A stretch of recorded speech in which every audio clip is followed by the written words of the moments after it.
সেমিনারে এই ধরনের ঘরোয়া পরিবেশে বক্তব্যের একটা প্লাস পয়েন্ট হচ্ছে এটা ফিল্ডের মতো ওই হইচইয়ের মাহফিল না। এখানে যারা বসেন বা যতটুকু সময় বসবেন আশা করি তাদেরকে বোঝানোটা অত্যন্ত সহজ, এবং ওই ধরনের ব্যক্তিরাই এই ধরনের মজলিসগুলোতে আসে বা বসে যারা কিছু জানতে চায়, যারা কিছু শিখতে চায়। আর ফিল্ডে যখন আমরা কোনো বক্তব্য করি তখন অনেক কথায় মানুষ হাসে, অনেক কথায় মানুষ কাঁদবে, কিছু আছে বিষয়ভিত্তিক, কিছু আসবে বিষয়ের বাইরে। তো যখনই আমাকে বলা হয়েছে এটা সেমিনার টাইপের প্রোগ্রাম, এজন্য আমি এমন একটা বিষয় আপনার জন্য নির্ধারণ করেছি। আমি বলার ভঙ্গির কারণে অথবা প্রপারলি আমি বিষয়টাকে ফুটিয়ে না তুলতে পারলে এটা হবে আমার ব্যর্থতা, কিন্তু বিষয়টা এত চমৎকার বা এত গুরুত্বপূর্ণ, যখন কোনো ব্যক্তি এটা অনুধাবন করতে পারবেন তখন আপনি বুঝতে পারবেন যে বিষয়টা কত গুরুত্বপূর্ণ। রনি, ক্যামেরাটা নিয়ে ওইখানে বসেন, ওখানে যান, ওইদিকে তুমি চলে ওখানে, হ্যাঁ এই জায়গাটাতে বসেন, তাহলে আপনার জন্য সুবিধা হবে। একটু পেছন দিকে নিয়ে নেন, এই ফুল সরাই দেন প্রয়োজনে। তো আপনারা যারা এখানে দীর্ঘক্ষণ যাবৎ বিভিন্ন বক্তব্য শুনে আসছেন, বাকি যতটুকু সময় এই মাহফিল চলবে ততক্ষণ পর্যন্ত আপনাদের দৃষ্টিভঙ্গি আমি আমার দিকে রাখার অনুরোধ করতেছি, যতটুকু সময়। কারণ এই ব্যস্ততা মানুষকে অনেক বেশি ব্যস্ত করে দিয়েছে। সেই ব্যস্ততাকে রেখে যখন আপনারা এখানে উপস্থিত হয়েছেন, তো আমি মনে করি এই বাকি সময়টুকু অন্তত আপনি গুরুত্বের সাথে নেবেন। যে বিষয়টি নিয়ে আমি আপনাদের কাছে উপস্থিত হয়েছি তা হলো আল্লাহ সুবহানাহু ওয়া তাআলার কাছে আশ্রয় গ্রহণ করা। যখন কোনো ব্যক্তি আল্লাহ সুবহানাহু ওয়া তাআলার কাছে আশ্রয় গ্রহণ করবে আর আল্লাহ যদি তাকে আশ্রয় দিয়ে দেন, তাহলে ওই ধরনের যেই বিপদ থেকে সে আল্লাহর কাছে আশ্রয় চাচ্ছে, এই বিপদ তার জীবনে কোনো দিন আসবে না। এটা হবে আজকের আলোচনার মূল বিষয়, যে কোনো ব্যক্তি যখন আল্লাহ সুবহানাহু ওয়া তাআলার কাছে আশ্রয় গ্রহণ করবেন, ওই বিপদ তার জীবনে কোনো দিনই আসবে না। এটা হবে আজকের আলোচনার মূল বিষয়। এর বাইরে অনুপ্রাসঙ্গিক কিছু বিষয় আসবে, কারণ একটা বিষয়কে ফুটিয়ে তুলতে গেলে কতগুলো দিক থাকে। হয়তোবা আমি একটা দৃষ্টিভঙ্গি নিয়ে কথা বলবো, দেখা যাবে যে আপনার কাছে ভিন্ন চিন্তা ঢুকে যাবে। ওই জন্য ওই আদার্স দিকগুলো নিয়েও আমি আপনার কাছে ব্যক্ত করার চেষ্টা করব। প্রথমে যে জিনিসটা আমি বলবো সেটা হচ্ছে, আমার দাবি পৃথিবীতে যত অনিষ্ট আছে এগুলো থেকে যদি কোনো ব্যক্তি আল্লাহর আশ্রয় গ্রহণ করে, তাহলে এই বিপদ আপদ তার জীবনে কোনো দিন আসবে না। যেমন এই তো 2-1 দিন আগে তুরস্কে অনেক বড় ধরনের একটা ভূমিকম্প হয়ে গেছে, ইন্দোনেশিয়াতে সুনামি হয়েছিল, আমাদেরও সমাজে এই সিলেটে বন্যা হলো। প্রাকৃতিক দুর্যোগ যেটাকে আমরা বলি, কিন্তু ইসলামিক পরিভাষা হলো এগুলো প্রত্যেকটাই হচ্ছে আল্লাহ সুবহানাহু ওয়া তাআলার পক্ষ থেকে একটা শাস্তি অথবা একটা পরীক্ষা, যেটাই আপনি বলেন না কেন। কারো কারো জন্য রহমতও, আবার কারো কারো জন্য শাস্তিও। এই জন্য যেই জিনিসের মধ্যে মুসলিমদের কল্যাণ অকল্যাণ দুইটাই আছে, সেটাকে আমরা আল্লাহর শাস্তি বলি না, সেটাকে আমরা বলি আল্লাহর পরীক্ষা। কারণ প্রত্যেকটা শাস্তির মাঝেও মুসলিমদের কারো না কারো জন্য উপকার অবশ্যই রয়েছে। যেমন ধরেন, আমি এমন কিছু ব্যক্তিদেরকে চিনি যারা খুব মারাত্মক রোগে আক্রান্ত হওয়ার ফলে তারপরে সে হেদায়েত পেয়ে গেছে। ওই রোগটা যদি তার জীবনে না আসতো, সে কোনোদিন হয়তো আল্লাহকে চিনত না। আমি এমন ব্যক্তিকে দেখেছি যে অ্যাক্সিডেন্ট হওয়ার কারণে সে বিছানায় ছিল ধরেন 1 বছর, এই 1 বছরে তার জীবন পরিবর্তন হয়ে গেছে। সে বসে বসে, কোনো কাজ নাই, বসে বসে পিস টিভি দেখতো, পিস টিভি দেখে দেখে সে হেদায়েত পেয়ে গেছে। তার মানে এই অ্যাক্সিডেন্টটা তার জন্য আযাব নাকি রহমত? কারণ যখন সে আল্লাহর কাছাকাছি আসতে পেরেছে, তার মানে এটা তার জন্য রহমত। এই জন্য কিছু শাস্তি আছে যেটা আল্লাহ সুবহানাহু ওয়া তাআলা অনেককে দেয়। কিছু ঘাটতি, কিছু ক্ষতি আছে। যেমন অনেক ব্যবসায়ী আছে, অনেক সময় লসে পড়ে যায়, একটা পর্যায়ে সে উদ্যোক্ততা ছেড়ে দেয়, কিন্তু যখনই সে লাভের উপরে লাভ করতেই থাকে, এক সময় সে নাচ গানে লিপ্ত হয়ে যায়, পার্টিতে জড়িয়ে যায়, নেশাতে জড়িয়ে যায়, মহিলার সংক্রান্ত ফিতনায় জড়িয়ে যায়, বা তার মধ্যে অহংকার চলে আসে। কিন্তু মাঝে মাঝে আল্লাহ সুবহানাহু ওয়া তাআলা তাকে থামিয়ে দেয়, লস লাগিয়ে দেয়, পেরেশানিতে ফেলে দেয়। তখন সেই ব্যক্তি কিন্তু ক্ষান্ত হয়, তখন তার অন্তরে একটা ভয় থাকে। কিন্তু যেই ব্যক্তি ধাপের উপরে ধাপ শুধু উঠতে থাকে, এই ব্যক্তির মধ্যে অহংকার জন্মে যেতে পারে। এজন্য আল্লাহ সুবহানাহু ওয়া তাআলার পক্ষ থেকে যখনই কাউকে কোনো বিপদ আপদ বা লস লাগিয়ে দেন, আপনি সবসময় ভাববেন না যেটা আপনার জন্য শাস্তি, বরং জেনে নেন এটা আপনার জন্য রহমতও হতে পারে। এজন্য এই বিষয়গুলোকে কোরআনের ভাষায় আল্লাহ ফিতনা শব্দ বলেছেন। ফিতনা মানে হচ্ছে পরীক্ষা। সেটা আপনার জন্য লাভবানও হতে পারেন আর আপনাকে শাস্তি স্বরূপও হতে পারে। আর যদি শাস্তি হয় তাহলে জেনে নেন, কোনো মুসলিম ব্যক্তিকে যদি আল্লাহ দুনিয়াতে কোনো পাপের কারণে শাস্তি দেন, তাহলে এই ব্যক্তি বড় পাপী হয়েও জাহান্নামের আগুন থেকে মুক্তি পেয়ে যাবে। বোঝেন কথা? আমরা সবাই তো পাপী, কিন্তু আমাদের দুনিয়ার যে বিপদ আপদগুলো আমাদের জীবনে আসে, এই বিপদ আপদের মাধ্যমে কিন্তু আমাদের গুনাহ খাতা ঝরে যায়। এই জন্য যার জীবনে বিপদ আপদ আসছে, আপনি জেনে নেন আপনার অনেক বড় একটা পাপকে আল্লাহ মাফ করে দিয়েছে। আপনার কবরে শাস্তি হবে না, আপনি হয়তো জাহান্নাম থেকেই বেঁচে যাবেন, কারণ আল্লাহ সুবহানাহু ওয়া তাআলা মুমিন বান্দাদের সাথে এমনটা করেন। তা আজকে আমার বিষয় হবে, এই যে তুরস্কে ভূমিকম্প হয়েছে, অনেকেই খবর দেখেছেন। আমি যদি বিনা বাড়াবাড়িতে বলি, আমাদের মধ্যে এমন কোন ব্যক্তি আছেন যে ভূমিকম্পে এতগুলো বিল্ডিং ধসে যাওয়ার ফলে অনেক হতাহত হয়েছে? কোন ব্যক্তি নিজের দিকে তাকিয়ে আলহামদুলিল্লাহ বলতে পেরেছিলেন? আছে এমন কোনো ব্যক্তি? যে তুরস্কে ভূমিকম্প হয়েছে, হাজারো মানুষ মরেছে, আপনি আর আমি সারাক্ষণ ফেসবুকে, নেটে, টিভিতে এগুলোই দেখেছি, শুনেছি, কিন্তু আপনার করণীয় কী ছিল? আপনি কি আল্লাহর কাছে আশ্রয় চেয়েছিলেন? আপনি কি আল্লাহকে কথা বলেছিলেন যে আলহামদুলিল্লাহ যে আমার ঘরটা ভাঙে নেই, আলহামদুলিল্লাহ যে আমার কোনো আত্মীয় স্বজন মরে নেই, আলহামদুলিল্লাহ যে আল্লাহ এই বিপদ আমাকে দেয় নেই? কোনো মুসলিমকে এটা করেছে? কারা করেছে?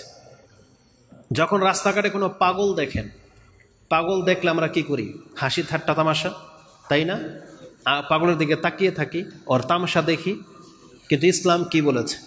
কোনো পাগলকে দেখে আপনার আমাকে আল্লাহর কাছে আশ্রয় চাওয়া শেখানো হয়েছে। যে কোনো ব্যক্তি যদি পাগলকে দেখে আল্লাহর কাছে আশ্রয় চায়, তাহলে আল্লাহ কিয়ামত পর্যন্ত একে কোনোদিন পাগল বানাবে না। রাস্তাঘাটে কত অ্যাক্সিডেন্ট হতে দেখেন, রাস্তাঘাটে কত মানুষকে দেখেন যে হোঁচট খেয়ে পড়ে গেছে, কাপড় টাপড় খুলে গেছে, খিলখিল করে মানুষ হাসে। অনেকে এত মারাত্মক অ্যাক্সিডেন্ট হয় যে পুরো শরীর অর্ধেক নাই। কত শ্বেত রোগীকে আপনি দেখতেছেন, কুষ্ঠ রোগীকে আপনি দেখতেছেন, কত বিপর্যস্ত ব্যক্তিকে আপনি দেখতেছেন, কিন্তু আপনার করণীয় কি ছিল? এগুলো নিয়ে তামসা করা, নাকি আপনাকে উচিত ছিল আল্লাহর কাছে এই বিপর্যয় থেকে আশ্রয় তলব করা? রাসূল আমাদেরকে শিক্ষা দিয়েছেন, যদি কোনো ব্যক্তি কোনো বিপদ আপদ দেখে আল্লাহর কাছে যদি আশ্রয় চায়, কিয়ামত পর্যন্ত এই বিপদ এই ব্যক্তির জীবনে কোনোদিন আসবে না। আমি সিলেটি ভাষা বুঝি না, কিন্তু আমার ভাষা আপনি কি আপনারা বুঝেন? তাহলে কথাটা লক্ষ্য করার চেষ্টা করেন। আপনি কোনো পাগলকে দেখেছেন, ওই যে বললাম যার লস লেগে গেছে, এতদিন নামাজ পড়তো, ভালো ছিল, দাড়ি রেখেছিল, হঠাৎ করে দেখতেছেন লোকটা নেশাখোর, হঠাৎ করে দেখতেছেন লোকটা গান বাজনা নিয়ে ব্যস্ত। এই ধরনের ব্যক্তিকে, অথবা আপনি দেখতে পাচ্ছেন যে এমন ব্যক্তি যে বটগাছের পূজারী, গরুকে বলতেছে মা, ওই আপনাদের সিলেটের গজার মাছের কচ্চপের শেওলা তুলে খায়। এই ধরনের কোনো ব্যক্তিকে, যে ব্যক্তি গরুর প্রস্রাব খাচ্ছে তাবারুক হিসেবে, যেই ব্যক্তি মন্দিরের সামনে সেজদা করতেছে, এগুলো সব বিপর্যস্ত ব্যক্তি। এমন কোনো ছালা পাগলা যে মুছ, দাড়ি আর নিচের চুল সব সমান, উলঙ্গ হয়ে বসে আছে, তাকে মানুষ সেজদা করতেছে, গলার মধ্যে তালা শিকল ঝুলানো, জট বেঁধে গেছে। এই লোকগুলো যেই বিপর্যয়ের মধ্যে আছে, আমি আর আপনি যদি আল্লাহর কাছে বলি একটা দোয়া, তাহলে রাসূল বলতেছেন কিয়ামত পর্যন্ত আপনার জীবনে এই রকমের বিপর্যয় কোনোদিন আসবে না। আসুন প্রথমে আমি গুরুত্ব দিয়ে বুঝাই, তাহলে আজকের আলোচনার মূল বিষয়টা আপনি বুঝতে পারবেন। আমার দাবি হলো, আপনার জীবনের যেই কোনো পেরেশানি, যেই কোনো বিপর্যয় আপনি চাচ্ছেন না যে আপনার জীবনে এমন কিছু হোক, আপনি যদি ওই রকমের কোনো ব্যক্তিকে দেখে যদি একটা দোয়া আছে বা আলহামদুলিল্লাহ যদি বলেন যে আলহামদুলিল্লাহ আল্লাহ আমাকে এরকম বিপদ দেয় নাই, রাসূল বলেছেন কিয়ামত পর্যন্ত এই বিপদ আপনার জীবনে কোনোদিন আসবে না, কোনোদিন আসবে না। আসুন প্রথমে এটা দিয়ে শুরু করি। রাসূলুল্লাহ সাল্লাল্লাহু আলাইহি ওয়াসাল্লামের মূলনীতিতে হাদিসটা ইমাম তিরমিজি রাহিমাহুল্লাহ কোট করেছেন 3431 এবং 3432 রয়েছে। হাদিসের বর্ণনাকারী হচ্ছে ওমর রাদিয়াল্লাহু তাআলা আনহু। আন ওমর আন্না রাসূলুল্লাহ সাল্লাল্লাহু আলাইহি ওয়াসাল্লাম ক্বালা মান রা সাহিবা বালাইন আও মুবতালিন কোনো ব্যক্তি যদি কোনো বিপর্যস্ত বা বিপদগ্রস্ত কোনো ব্যক্তিকে দেখে এই কথা বলে, আলহামদুলিল্লাহিল্লাযী আফানি মিম্মাবতালাকা বি ওয়া ফাদ্দালানি আলা কাসীরিম মিম্মান খালাকা তাফদীলা, এতটাই দোয়া যে আলহামদুলিল্লাহিল্লাযী আফানি মিম্মাবতালাকা বি, যে সেই সত্তার প্রশংসা যিনি আমাকে এই বিপদ দেয় নাই, এই বিপদ থেকে আমাকে মুক্ত রেখেছে এবং বহু সৃষ্টির উপরে আমাকে তিনি প্রাধান্য দিয়েছেন। এই বলে যেই ব্যক্তি আল্লাহর প্রশংসা করতে পারবে, সেটা কোনো পাগল হোক, ভূমিকম্পে ধসে গেছে এমন ব্যক্তি হোক, ট্রেনে কাটা পড়ে গেছে এমন ব্যক্তি হোক, যার লস লেগে গেছে এমন ব্যক্তি হোক, যেই ব্যক্তি পাগল হয়ে গেছে, যেই ব্যক্তি ধরেন ওই যে মুশরিক হয়ে গেছে, এই ধরনের কোনো বিপর্যস্ত ব্যক্তিকে দেখে কেউ যদি বলে আলহামদুলিল্লাহ যে আল্লাহ আমাকে এই বিপদ দেয় নাই এবং আমাকে বহু মানুষের উপরে শ্রেষ্ঠত্ব দিয়ে রেখেছেন, এইভাবে যদি কেউ আল্লাহর শুকরিয়া আদায় করে, রাসূলুল্লাহ সাল্লাল্লাহু আলাইহি সাল্লাম বললেন ইল্লা উফিয়া মিন যালিকাল বালা, তাহলে এই ব্যক্তিকে আল্লাহ ওই মুসিবত থেকে মুক্ত রাখবেন কতক্ষণ পর্যন্ত? কাইনান মাকান মা আশ, কিয়ামত পর্যন্ত, মানে যতদিন পৃথিবী বাকি থাকবে আর আপনি এই পৃথিবীতে যতদিন থাকবেন, এই বিপদ আপনার জীবনে কোনোদিন আসবে না, কোনোদিন আসবে না। রাসূল বলেছেন কাইনান মাকান, এ কায়নাত যতদিন পর্যন্ত বাকি থাকবে, আপনি যদি পৃথিবীতে বাকি থাকেন তাহলে এই বিপদ আপনার জীবনে কোনোদিন আসবে না। এজন্য আল্লাহর কাছে আশ্রয় চাওয়ার বিষয়টা অত্যন্ত গুরুত্বপূর্ণ। এটা হচ্ছে একটা দিক। আরেকটা কারণে এই বিষয়টা আমি আপনার কাছে বলার ইচ্ছা পোষণ করেছি, সেটা হচ্ছে এই যে আল্লাহ সুবহানাহু ওয়া তাআলা যদি কাউকে আশ্রয় দিয়ে দেন, তাহলে এই ব্যক্তির জীবনে যে এটা ঘটে না, তার আরেকটা নমুনা আমি আপনার কাছে পেশ করি। রাসূলুল্লাহ সাল্লাল্লাহু আলাইহি ওয়াসাল্লাম থেকে একটা হাদিস এসেছে, যেটা ইমাম বুখারী রাহিমাহুল্লাহ তিনি তার ৬০ নম্বর অধ্যায় কিতাব আহাদিসুল আম্বিয়া, আম্বিয়াদের বর্ণনা পড়বে।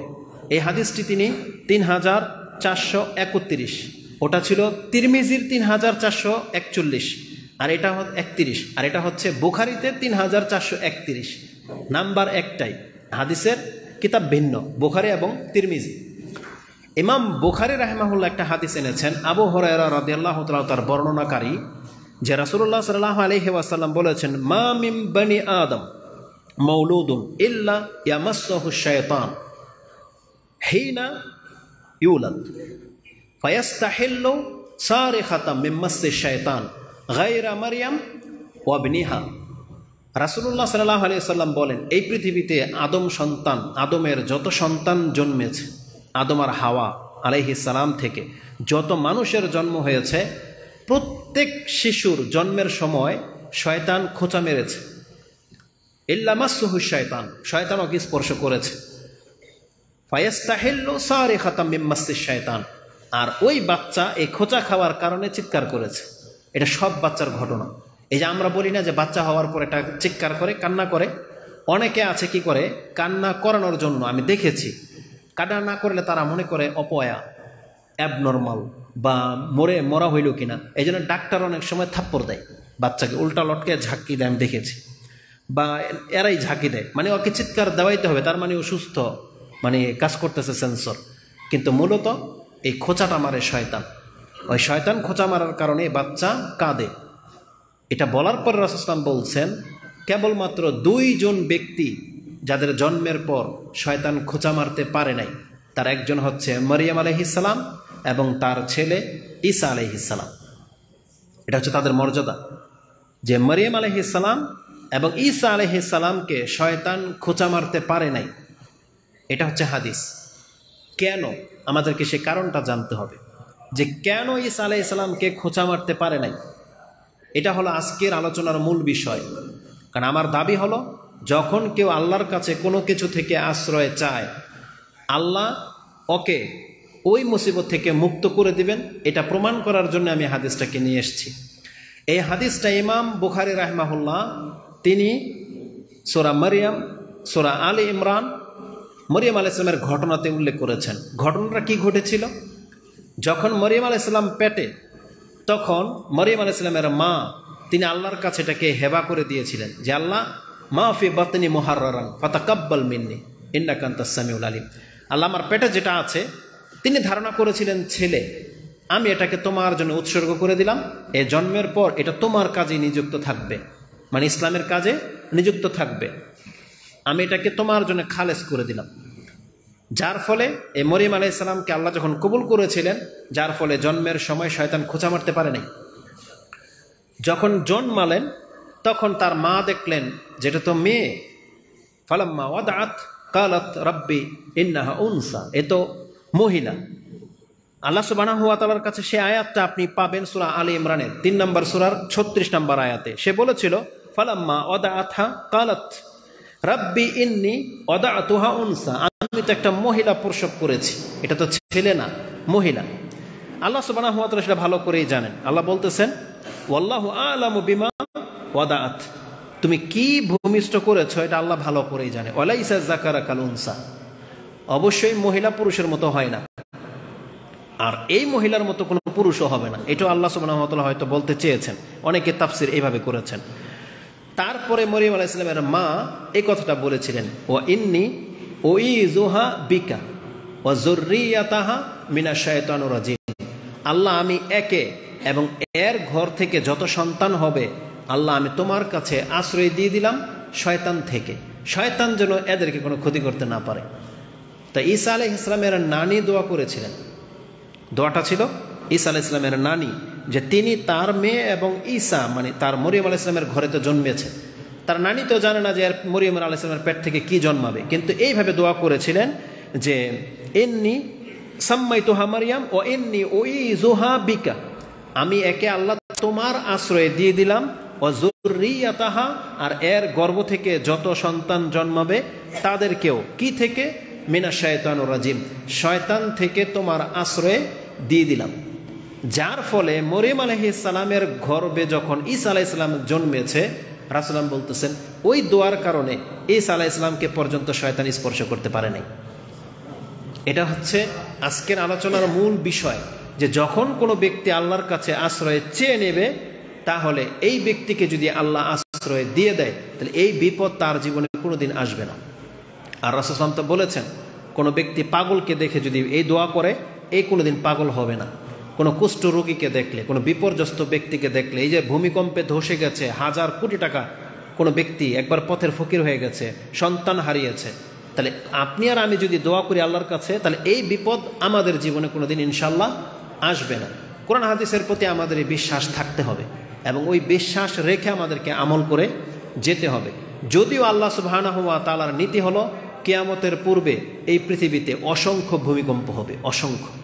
রাসূলুল্লাহ সাল্লাল্লাহু আলাইহি ওয়াসাল্লাম বলেছেন, কিয়ামত ততক্ষণ পর্যন্ত কায়েম হবে না যতক্ষণ পর্যন্ত সময় সংকীর্ণ না হবে, যতক্ষণ পর্যন্ত প্রকাশ্যে মদ পান না করা হবে, যতক্ষণ পর্যন্ত জেনা আম হয়ে যাবে, যতক্ষণ পর্যন্ত হত্যা বেড়ে যাবে, যতক্ষণ পর্যন্ত সময় ছোট হয়ে যাবে এবং যতক্ষণ পর্যন্ত অধিক মাত্রায় ভূমিকম্প না হবে। তার মানে এগুলো সবই হবে কিয়ামতের পূর্বে।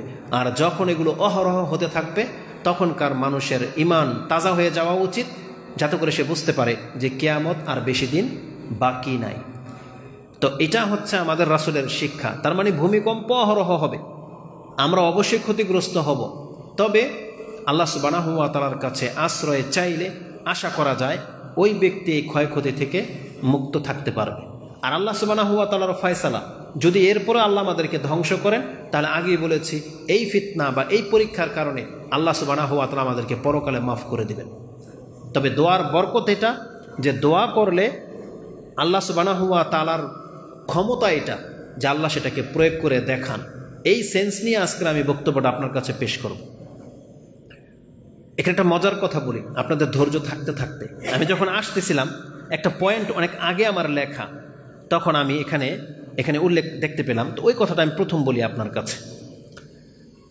এই পৃথিবীতে আমরা মানুষরা কিন্তু কারো না কারো আশ্রয় খুঁজি, যে কোনো বিপদ আপদ হলেই আমরা আশ্রয় খুঁজি।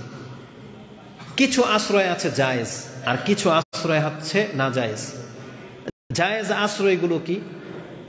আমরা যখন বক্তব্য করি তখন আমাদের কথাকে রদ করে দেওয়ার মতো অ্যান্টিপার্টিও আছে।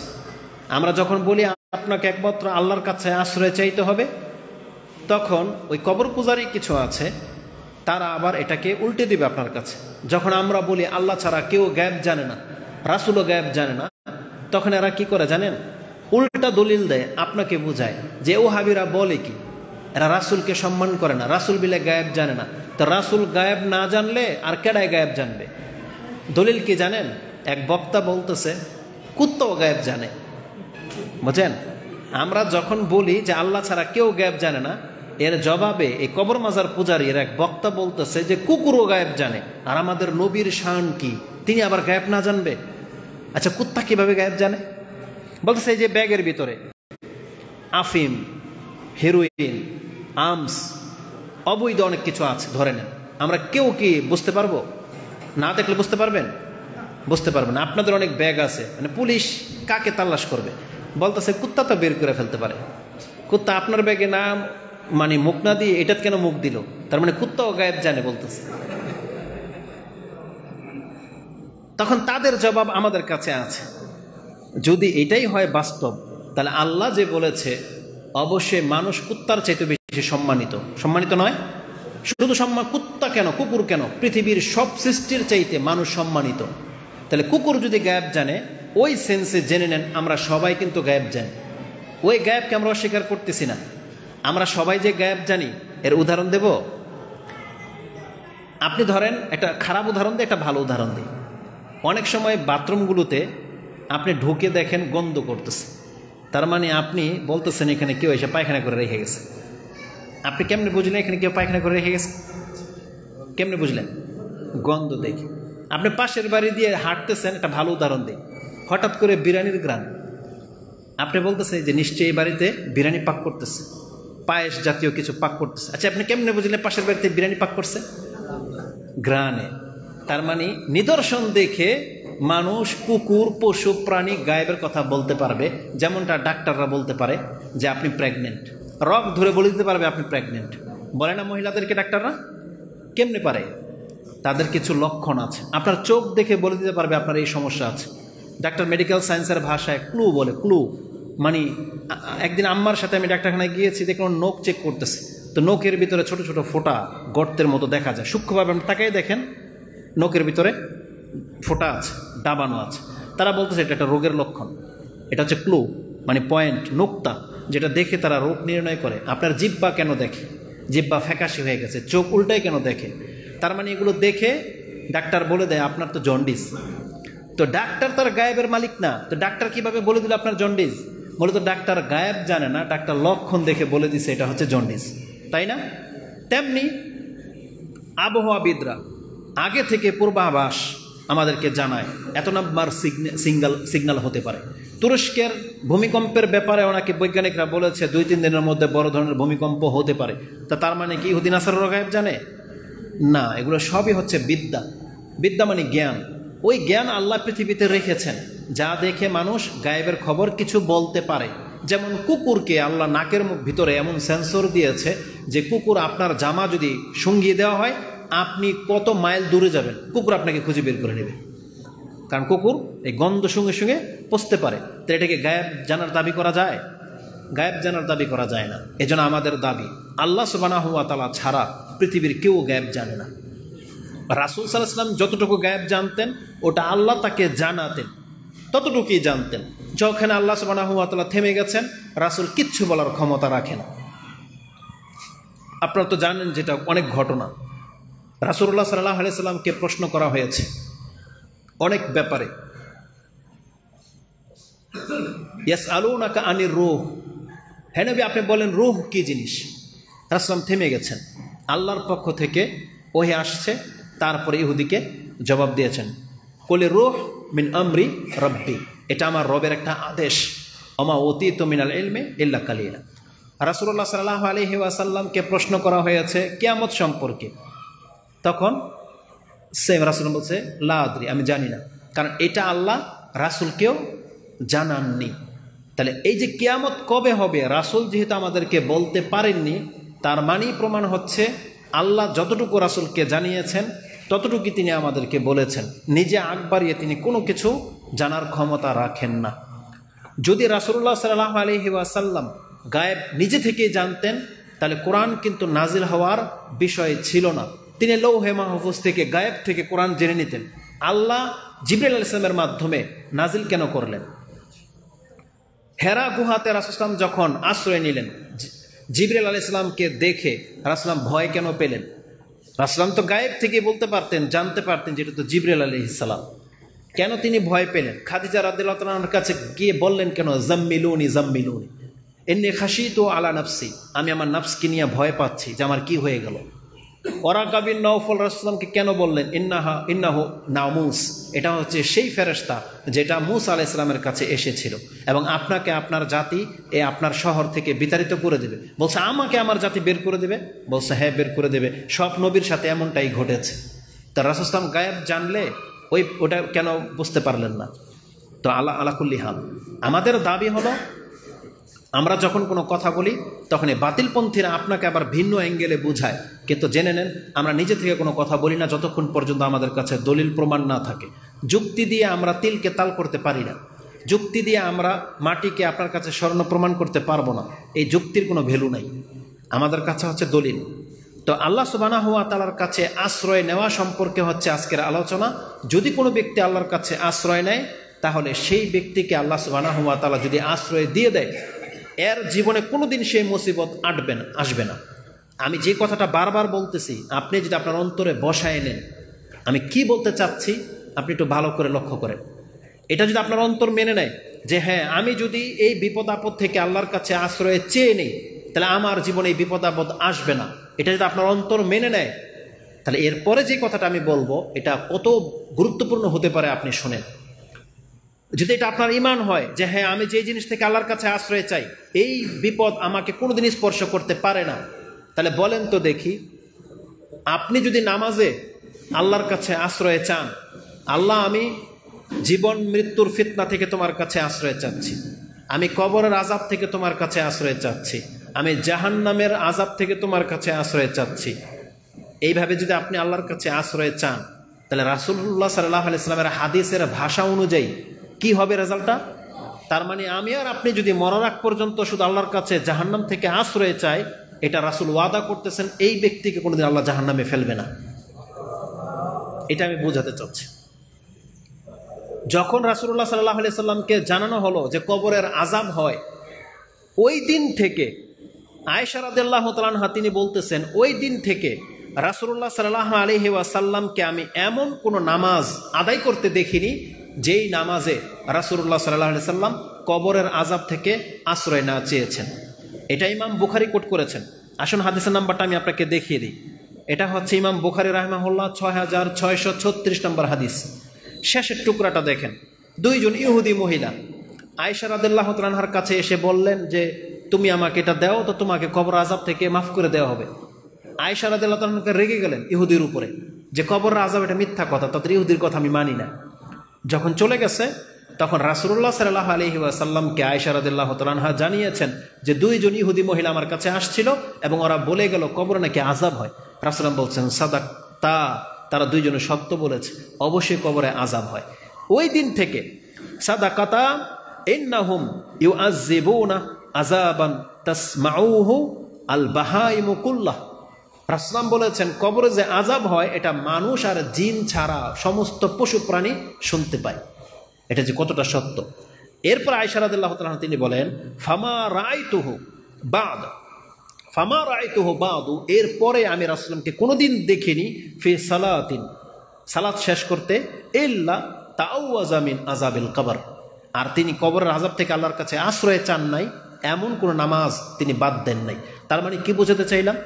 রাসূলুল্লাহ সাল্লাল্লাহু আলাইহি ওয়াসাল্লামের আমল থেকে বোঝা যায় কেউ যদি কবরের আযাব থেকে আল্লাহর কাছে আশ্রয় গ্রহণ করে তার মানে সেই ব্যক্তি কবরের আযাব থেকে মুক্ত হতে সক্ষম। এই জন্য আমি আপনাকে দেখাবো, আমি রাসূল সাল্লাল্লাহু আলাইহি জীবনী থেকে বা রাসূল সাল্লাল্লাহু আলাইহি দোয়াগুলো থেকে যতগুলো পেলাম, রাসূল সাল্লাল্লাহু আলাইহি ওয়াসাল্লাম মনে হচ্ছে যে 100 অধিক বিপদ আপদ আছে যেগুলো থেকে প্রতিনিয়ত আল্লাহর কাছে আশ্রয় চাইতেন। যে বিপদ আপদগুলো আমাদের সবার, আমাদের মাঝে কে আছে যে পেরেশানি না? আমরা কে সবাই পেরেশানি মুক্ত? আমাদের সবার পেরেশানি নাই? কে আছে যে আমাদের দুঃখ কষ্ট নাই? আছে এমন কোন ব্যক্তি দুঃখ কষ্ট ছাড়া? কে আছে যে অভাবের ভয় করি না? কে আছে যে আমরা পয়সাওয়ালা হলে ফিতনায় পতিত হই না? রাসূলুল্লাহ সাল্লাল্লাহু আলাইহি ওয়াসাল্লাম আল্লাহর কাছে আশ্রয় চাইতেন। এতগুলো ভাষা আছে। আজকে যাদের যৌনতার রোগ মানে কাপুরুষতা, যাদের কৃপণতা, যাদের অলসতা, যাদের অক্ষমতা, এই রোগগুলো আছে, এগুলো সব হচ্ছে এক একটা বড় বড় রোগ। আর রাসূলুল্লাহ সাল্লাল্লাহু আলাইহি ওয়াসাল্লামের যে রোগগুলো কোনোদিন ছিল না। কেন? কারণ রাসূল প্রতিনিয়ত নবী হওয়ার পরে প্রতিনিয়ত আল্লাহর কাছে এই বিষয়গুলো থেকে আশ্রয় চাইতেন। তিনি বলতেন, আল্লাহুম্মা ইন্নী আউযু বিকা মিন কাসালি ওয়াল বুখলি ওয়াল জুবনি ওয়া কাহালির রিজাল ওয়া গালাবাতিদ দাইন ওয়া আউযু বিকা আল্লাহুম্মা ইন্নী আউযু বিকা মিন জাহাদিল বালা ওয়া দারাকি শাকা ওয়া সুইল কাদা ওয়া শামাতাতিল আদা। তিনি বলতেন, আল্লাহ আমি তোমার কাছে আশ্রয় চাচ্ছি কঠিন রোগ থেকে, মন্দ ভাগ্য থেকে, অপারগ হয়ে যাওয়া থেকে, এমন বৃদ্ধ হয়ে যাওয়া থেকে যে অন্যের উপরে বোঝা হয়ে যায়। রাসূল সাল্লাল্লাহু আলাইহি ওয়াসাল্লাম 63 বছরে ইন্তেকাল করেছেন। তিনি কার উপরে বোঝা হন নাই, সুস্থ ব্যক্তি, তাই না? কিন্তু আমাদের সমাজে এমনও আমরা মানুষ মরতে দেখেছি যেই ব্যক্তি বিছানায় প্রস্রাব পায়খানা করে, কত বোঝা হয়ে যায় পরিবারের উপরে। কিন্তু এগুলো দেখে আমরা শুধু তিরস্কার করি আর হায় আফসোস করি, মরে না কেন। কিন্তু তৎক্ষণাৎ আমরা কি আমাদের বৃদ্ধ বাবা মা, দাদা দাদি, নানা নানিকে দেখে আল্লাহর কাছে কি কোনোদিন বলেছেন যে আল্লাহ আমার জীবনটা যেন এমন না হয়? কয়জন ব্যক্তি বলেছেন বলেন যে আমি এরকম মুরব্বীকে দেখলে আল্লাহর কাছে আশ্রয় চাই, আল্লাহ এই বয়স যেন আমি না পাই? আমাদের মধ্যে ঋণগ্রস্ত ব্যক্তি অনেকে আছে যারা ঋণে ডুবে মানুষের সাথে খেয়ানত করে, লাঞ্ছিত হয়, আত্মহত্যা পর্যন্ত করতে চায়। এরকমের কত ঘটনা আপনার চোখের সামনে ঘটে। কোন ব্যক্তি আছেন যে তখন আল্লাহর কাছে আপনি আশ্রয় চেয়েছেন যে আল্লাহ আমি এই ধরনের ঋণে ডুবে যাওয়া থেকে তোমার কাছে আশ্রয় চাচ্ছি? কতজন ব্যক্তি আছেন এরকম বলেন? কিন্তু ইসলামের সাথে দেখেন আমাদের কত দূরের সম্পর্ক। আল্লাহর সাথে যে আমরা আশ্রয় নেব এটা আমাদের মাথায় আসে না। কিন্তু অধিকাংশ মানুষ এই বিপদ আপদগুলো হলেই আল্লাহর চেয়ে বেশি তার স্মরণে পড়ে পীর, বাবা, খানকা, মাজার, বটগাছ, ইঁদুর, বাদর, পাথর। কিন্তু আল্লাহকে তার প্রয়োজন হয় না মনে হচ্ছে। এগুলো সব আমাদের কারো না কারো জীবনে আছে। আজকে মাজারগুলো কেন হয়েছে? পীরের খানকা কেন আবিষ্কার হয়? এই বট গাছের কাছে বাচ্চা চাইতে মানুষ কেন যায়? কেন যায়? মূলত আল্লাহ সুবহানাহু ওয়া তাআলার সাথে তার দূরের সম্পর্ক। কেন যেন মনে হচ্ছে যে আল্লাহ সরাসরি হয়তো আমার কথা শোনে না। কেন যেন আমরা অধিকাংশ মানুষগুলো মনে করতেছি যে আল্লাহ হয়তো আমাকে দেয় না, আল্লাহ মনে হয় আমাকে দেবে না, আমার মনে হয় মাধ্যম হয়ে চাইতে হবে। কেন? কিন্তু জেনে নেন, কোরআন সুন্নাহ ওয়ালা বা সালাফদের দাবি প্রত্যেকটা মুসলিমের সাথে আল্লাহর গাঢ় সম্পর্ক আছে। আর আল্লাহ সুবহানাহু ওয়া তাআলা যদি কারো কাছ থেকে মুখ ফিরিয়ে নেয়, পৃথিবীর কোনো ব্যক্তি না আপনাকে উদ্ধার করার ক্ষমতা রাখে। পৃথিবীর কোনো ব্যক্তি নাই। আচ্ছা বলেন তো দেখি, একজন ব্যক্তির জীবনের সর্বশেষ হালাক কি? মানে ধ্বংস হয়ে যাওয়াটা কি? একজন মানুষের, একটা প্রাণের হালাক হয়ে যাওয়াকে কোনটাকে বোঝায়? ঈমান ধ্বংস হয়ে যাওয়া। এটা হলো মানে তার, আমি জীবনটাকে বুঝাইছি। যেমন ধরেন তার একটা হাত কেটে যাওয়া, তার একটা চোখ নষ্ট হয়ে যাওয়া, প্যারালাইসিস হয়ে বিছনায় পড়ে যাওয়া, মানে দৈহিক যেই বডিটার বড় ধরনের লস লেগে যাওয়া, মানে তার সব কিছু ধ্বংস হয়ে গেছে। এটাকে কি আপনি জীবনের সবচেয়ে বড় হালাক হওয়া বলবেন? না, সবচেয়ে বড় হালাক কি? মরে যাওয়া। এটা হচ্ছে তার জীবনের সবচেয়ে বড় হালাক হয়ে যাওয়া। মানে এরপরে সে আর বেঁচে নাই, ধ্বংস হয়ে যাওয়া, হালাক হয়ে যাওয়া। হালাক হয়ে যাওয়া মানে আপনার অস্তিত্ব নাই। এক কথায়, আপনার একটা হাত কেটে গেছে, এখন আপনি জীবিত। আপনার একটা বাড়ি ভেঙে গেছে, এখন আপনি জীবিত। এটা আপনার সবচেয়ে বড় হালাকাত আসেনি, কিয়ামত হয়নি আপনার উপরে এখনো। কিয়ামত কোনটাকে বলে? কিয়ামত হলো আপনি ধ্বংস হয়ে যাওয়া, একেবারে বিলীন হয়ে যাওয়া, আপনার আর বেঁচে নাই। এটা হলো প্রত্যেকটা ব্যক্তির কিয়ামত। তাইলে একজন ব্যক্তির কিয়ামত হওয়া বা মরে যাওয়া, এটাই হলো তার জীবনের হালাক হয়ে যাওয়া।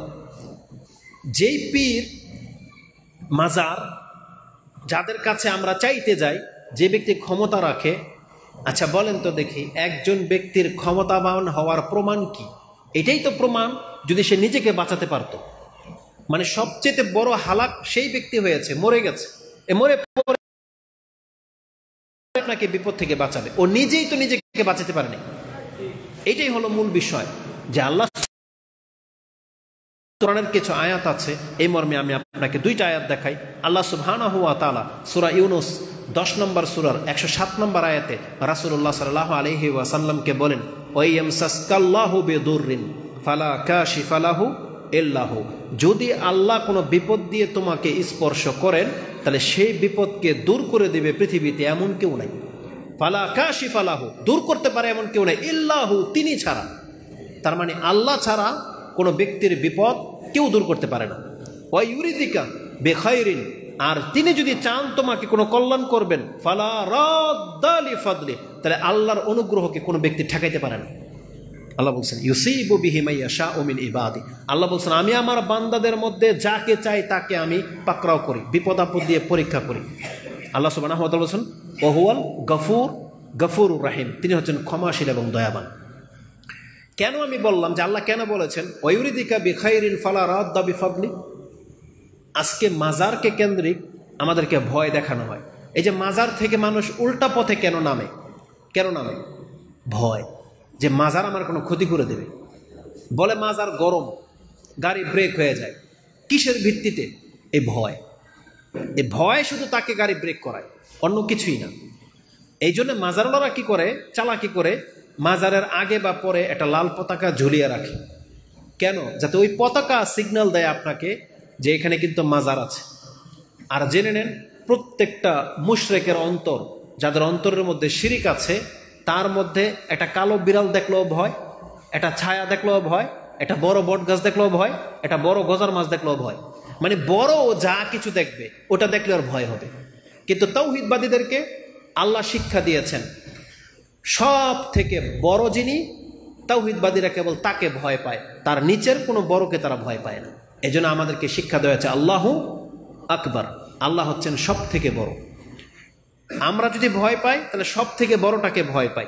একটা গাছ বড় হয়ে গেলেই আমরা তাকে এটা ভয় পাই না। বাঙালি জাতিকে আমরা দেখেছি, বড় কোনো মাছ ধরা পড়লে সে মাছ খেতে চায় না, বলছে এটা দানব, দেও। এই যে শব্দগুলো, এগুলো হচ্ছে শয়তানি শব্দ। অথচ আল্লাহ সুবহানাহু ওয়া তাআলা আমাদেরকে রিজিক দিয়েছেন খাদ্যের জন্য। এটা মানুষের কমন সেন্স। দেখেন তো, মাঝে মাঝে খবরে দেখা যায় পদ্মা নদীতে বা সমুদ্রে 1 মণের একটা রুই ধরা পড়ছে, আর ওটার দাম 25 লাখ টাকা। আচ্ছা, রুই মাছ যদি সবচেয়ে বড়টা আপনি 25 লাখ টাকা দিয়ে শখ করে কিনে খেতে পারেন, গজার মাছে কি দোষ করছে? রুই মাছ বড়টা হইলে স্বাদ, আর গজার মাছ বড় হইলে দানব হয়ে যায়। কেমন থিওরি এটা? গজার মাছও তো একটা মাছ, তাহলে এটা আবার বড় হয়ে গেলে আল্লাহর ওলি কিভাবে হয়? ওই রুই মাছটা কি দোষ করলো? ও আল্লাহর ওলি হইতে পারলো না কেন? তাহলে মানুষের চিন্তার মধ্যে এগুলো ঢুকিয়ে দেওয়া হয়েছে। আর গজার মাছ মাজার এই জন্য পালে, কারণ গজার মাছ হচ্ছে কই মাছ, এগুলো এমন মাছ যেগুলো খাওয়ান না পাইলেও কয়েক বছর এমনি বাঁচে। বুঝছেন? মাছটার ফিতরতটাই এটা, আপনি রেখে দিন উপরে, একদিন থাকলেও মরবে না। এটা হচ্ছে গজার মাছের একটা ফিতরত। গজার মাছ আর শরীর মাছ। কচ্ছপ সবচেয়ে বেশি বয়স পায়, 500 বছর নাকি বাঁচতে পারে কচ্ছপ। তো যেই মাছ, যেই জিনিস পাললে সহসা মরে না, এগুলি মাজারে পালে। আর যদি অ্যাকোরিয়ামের মধ্যে ওই গোল্ডেন ফিশগুলো যা রাখা থাকে, এগুলো যদি পালতো, কদিন পর পর মরতো, তখন বাবার কেরামতে সব যেত। বুঝছেন? কিন্তু মানুষগুলি চালাকি বুঝে না, নির্বোধ। তো মুশরিক তো নির্বোধ হয়, বুঝেন না? মুশরিককে আপনি খালি খোঁচা দেন, ও লাভ দিয়ে উঠবে অন্ধকারের মধ্যে। কিছু একটা যদি বলেন, ওর কলিজা এমনি দুর্বল। কিন্তু তাওহীদবাদী এমন হবে না। তাওহীদবাদীকে আল্লাহ শিক্ষা দিয়েছেন যে আল্লাহ যদি তোমাকে কোনো বিপদ দিয়ে পাকড়াও করে, সেই বিপদ দূর করার মতন কেউ নাই। আর আল্লাহ যদি তোমাকে বিপদে ফেলতে না চায়, তোমাকে বিপদ দেওয়ার মতন পৃথিবীতে কোনো ক্ষমতা নাই। আল্লাহ সুবহানাহু ওয়া তাআলার থেকে আরেকটা আয়াত, যেটা ইমাম, এটা আপনি আরেকটা আয়াত পেয়ে যাবেন সূরাতে, সেটা হচ্ছে সূরা আহজাব 33 নম্বর সূরার 17 নম্বর আয়াত। তাতে আল্লাহ সুবহানাহু ওয়া তাআলা বলেন, কুল মান যাল্লাযী ইয়াসিমুকুম মিনাল্লাহি ইন আরাদা বিকুম সুআন। কে সেই শক্তিওয়ালা যে আল্লাহ যাকে ক্ষতি করার ইচ্ছা করেছে আর এই শক্তিওয়ালা ওকে বাঁচাবে? কে সেই ব্যক্তি? আল্লাহ বলছেন কুল মান যাল্লাযী ইয়াসিমুকুম মিনাল্লাহ, কে আছে তোমাকে আল্লাহ থেকে বাঁচাবে? ইন আরাদা বিকুম সুআন, আল্লাহ চাচ্ছে তোমার ক্ষতি, আর কে আছে তোমাকে ক্ষতি থেকে উদ্ধার করবে? আও আরাদা বিকুম রাহমা, আর আল্লাহ যদি তোমার উপরে রহমত করতে চায়, কে আছে সেটাকে ঠেকাবে? আল্লাহ বলতে চাচ্ছেন, বলো তোমার কে সেই ব্যক্তি? আল্লাহ সুবহানাহু ওয়া তাআলা বলছেন কেউ নেই। কেউ নাই পৃথিবীতে। এই জন্য আমাদেরকে আল্লাহ সুবহানাহু ওয়া তাআলার ভরসায় চলতে হবে। আমি বলেছিলাম একটা পয়েন্ট বলবো, তারপরে না হলে তো ধৈর্য হারা হয়ে যাবেন বা আমার মাথা থেকে সরে যাবে। বলেছিলাম যারা বলে যে আল্লাহ সুবহানাহু ওয়া তাআলাকে ছাড়া অন্যের কাছে আশ্রয় চাওয়া যায়, যেমন মাজারে গিয়ে তারা আশ্রয় চায়, পীরদের কাছে আশ্রয় চায়, এখানে দুই রকমের ব্যাপার, একটা হচ্ছে জায়েজ, একটা হচ্ছে নাজায়েজ। বলেছিলাম যে জায়েজ আশ্রয় আছে। যখন মুষলধারে বৃষ্টি হয়, ধরেন বৃষ্টি, আপনি ছাতা কেন খোলেন? ছাতা কেন খোলেন আপনি? বৃষ্টি থেকে বাঁচার জন্য, তাই না? যখন ঝড় তুফান শুরু হয়, আপনি ঘরের দরজা কেন লাগান? বৃষ্টি ঝড় বাতাস থেকে বাঁচার জন্য। তো এই আশ্রয়গুলো হলো কোন একটা বিপদ থেকে বাঁচার জন্য। এগুলো জায়েজ না নাজায়েজ? জায়েজ, এটা সবাই জানে। আপনি গিয়ে আপনার বন্ধু বান্ধবের কাছে যখন রাতে যান যে আমি রাস্তা হারিয়ে ফেলছি বা ঝড় বৃষ্টি, আজকে আমি তোর বাসায় থাকবো, আমাকে আশ্রয় দে। অনেকে বিপদে পড়লে আশ্রয় নেয় না। আবার অনেক চোর বাটপার আছে যারা পুলিশের ধাওয়া খেয়ে আত্মীয় স্বজনের বাসায় গিয়ে কিন্তু পলায়, আশ্রয় নেয় না। আবার অনেক রোমান্টিক পোলাপান আছে যারা অন্যের মেয়ে ভাগিয়ে ফুফুর বাড়ি খালার বাড়ি গিয়ে আশ্রয় নেয়, নেয় কি না? এই ধরনের আশ্রয় জায়েজ না নাজায়েজ? জায়েজ নাজায়েজ, এটা দুইটা দিক। এখানে আমি জায়েজ নাজায়েজ দুইটা একসাথে বলছি। হ্যাঁ, এক হলো কোনো ব্যক্তির কাছে গিয়ে আশ্রয় গ্রহণ করা, এটা জায়েজ, কিন্তু অন্যায়কারীকে আশ্রয় দেওয়া ওটা নাজায়েজ। কিন্তু আশ্রয় তলব করাটা কি? এটা জায়েজ। মানুষ মানুষের কাছে যদি আশ্রয় চায়, এটা জায়েজ। আপনি বাঁচার জন্য কোনো একটা গুহার ভিতরে লুকালেন, এটা কি? জায়েজ। আপনি পলালেন, কোনো দেয়ালের পেছনে গিয়ে লুকাইলেন। এখন ওই মুশরিকরা যদি আপনাকে উদাহরণ দেয়, তাহলে এই ব্যক্তি তো পুলিশ থেকে বাঁচার জন্য গিয়ে পলাইছে আরেক ঘরে, তাহলে এটা জায়েজ হইল? আশ্রয় তো চাইতে হবে কার কাছে? বলেন, আশ্রয় কার কাছে চাইতে হবে? আল্লাহর কাছে। তাহলে আপনি তো আশ্রয় চাইলেন আপনার বন্ধুর ঘরে, তাহলে শিরক হয়ে যাবে না? শিরক হয়ে যাবে না। মানুষ মানুষের কাছে আশ্রয় নেবে, এটা জায়েজ। মানুষ কোনো স্থানে কোনো বস্তুর নিকট আশ্রয় চাবে, এটা জায়েজ। এমন জায়গা যেখানে সে নিরাপদ পেতে পারে, এমন জায়গা। এর উদাহরণ হলো কাহাববাসীর ঘটনা তো জানেন। 7 জন যুবক যারা আল্লাহর প্রতি ঈমান এনেছিল, তারা কোথায় লুকিয়েছিল? গুহায়। নিজের ইচ্ছা নাকি আল্লাহ বলেছিল? কোরআনের আয়াত বলতেছে আল্লাহ তাদেরকে বলেছিল, মানে ইলহাম করেছিল যে তোমরা পাহাড়ে গিয়ে লুকাও, আমি তোমাদেরকে রহমত দিয়ে সেভ করব। কোরআনের আয়াতটা আছে।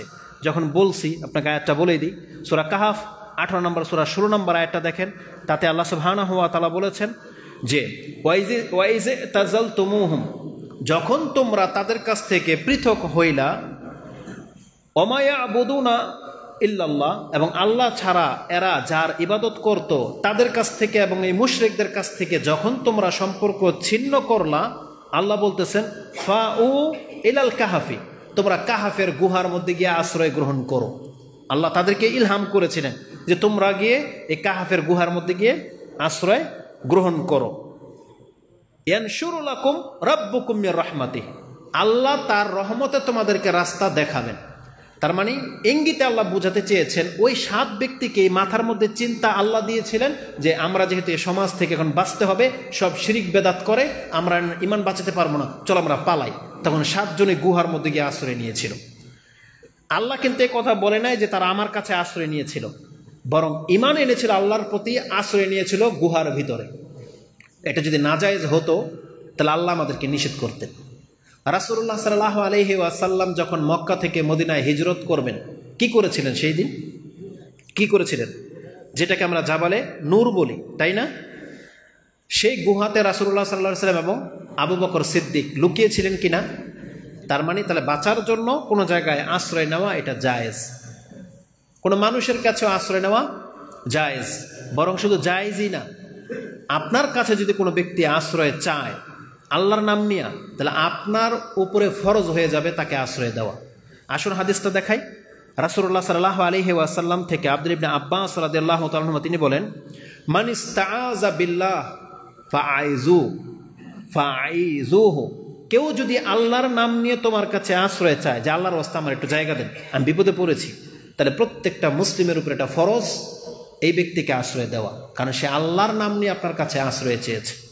এবং রাসূল সাল্লাল্লাহু আলাইহি ওয়াসাল্লাম বলেছেন, ওমান সালাকুম বিওয়াজহিল্লাহ, কেউ যদি আল্লাহর চেহারা আপনাকে সামনে করে কিছু চায়, তার মানে আল্লাহর ওয়াস্তে কিছু চায়, রাসূল বলেছে ফাআতুহু, তাকে অবশ্যই দেও, দিতে হবে। আপনাকে অনেক সময় বলে না যে আল্লাহর ওয়াস্তে কিছু দেন, বলে কি না? হ্যাঁ, আল্লাহর জন্য কিছু দেন। অনেক সময় অনেকে মারপিট লাগলে বলে যে আল্লাহ কিন্তু সব দেখতেছে, বলে কি না? তখন ওই জালেমের উচিত থেমে যাওয়া, কারণ ও আল্লাহকে পেশ করে দিয়েছে যে আল্লাহ কিন্তু দেখতেছে সব, আল্লাহ কিন্তু ধরবে। এ কথা যখন বলে তখন যার কাছে বলা হলো তার উচিত থেমে যাওয়া। অনেক সময় স্বামী স্ত্রীর ঝগড়াতে যদি জুলুম করে, অনেক প্রহার করে, স্ত্রী যদি এরকম বলে আল্লাহ সব দেখতেছে, আপনার যত রাগ হোক না কেন ওখানে থেমে যাওয়া উচিত, ওখানে ঠান্ডা হয়ে যাওয়া উচিত, কারণ আল্লাহকে পেশ করে দেওয়া হয়েছে। রাসূলুল্লাহ সাল্লাল্লাহু আলাইহি সাল্লাম এবং আম্বিয়াগণ এই নীতি অবলম্বন করতেন যে যখনই আল্লাহ সুবহানাহু ওয়া তাআলার কথা বলতো তারা সাথে সাথে থেমে যেতেন। একটু পরে আমি একটা উদাহরণ দেব, চমৎকার একটা উদাহরণ, আগে এটা শেষ করে নিই। এই হাদিসটি আবু দাউদে কোট করেছেন 5108। ইবনে আব্বাস রাদিয়াল্লাহু তাআলা আনহুমা বর্ণনাকারী, যে রাসূল সাল্লাল্লাহু আলাইহি ওয়াসাল্লাম বলেছেন, মান ইস্তাআযা বিল্লাহি ফাআইযু, কেউ যদি আল্লাহর নামকরণ করে তোমার কাছে আশ্রয় চায় তুমি তাকে আশ্রয় দিয়ে দাও, আর কেউ যদি আল্লাহর নাম করে তোমার কাছে কিছু চায় অবশ্যই তুমি তাকে দাও। তা আমি বোঝাতে চেয়েছি আল্লাহ সুবহানাহু ওয়া তাআলার নাম করে যদি কেউ আশ্রয় চায় কোনো মানুষের কাছে, তাহলে শুধু আশ্রয় দেওয়া জায়েজই না, বরং ইসলাম বলতেছে তুমি দেও তাকে আশ্রয়, দিতেই হবে। তাহলে চাওয়াও জায়েজ, আশ্রয় দেওয়াও জায়েজ, যেটা রাসূল উৎসাহিত করেছেন। এবার বলেন তো দেখি, তাহলে মানুষ যেমন সৃষ্টি, জিনও তো সৃষ্টি, ফেরেশতাও তো সৃষ্টি। এখন জিন এবং ফেরেশতার কাছে আশ্রয় চাওয়া যাবে কিনা বলেন তো দেখি? কোনো বিপদ আপনি পড়েছেন, আপনি কি কোনো ফেরেশতা বা জিনের কাছে আশ্রয় চাইতে পারবেন? কেন বলেন তো? অহংকার করে। মানুষও তো অহংকার করে। মানুষ একদিন আপনার বন্ধু কইব তুই ভুলে গেছো বিপদে পড়ে আমার কাছে যে আসছিলি, অহংকার করে না? অহংকারের জন্য নয়। মানুষ হলো উপস্থিত, কিন্তু জিন কিন্তু উপস্থিত না। আমরা কি বলতে পারি এখানে জিন আছে না নাই? আল্লাহু আলম, জানি না, থাকতে পারে নাও থাকতে পারে, কিন্তু যাকে দেখি না, এ হচ্ছে অদৃশ্য, গায়েব, গায়েবের খবর।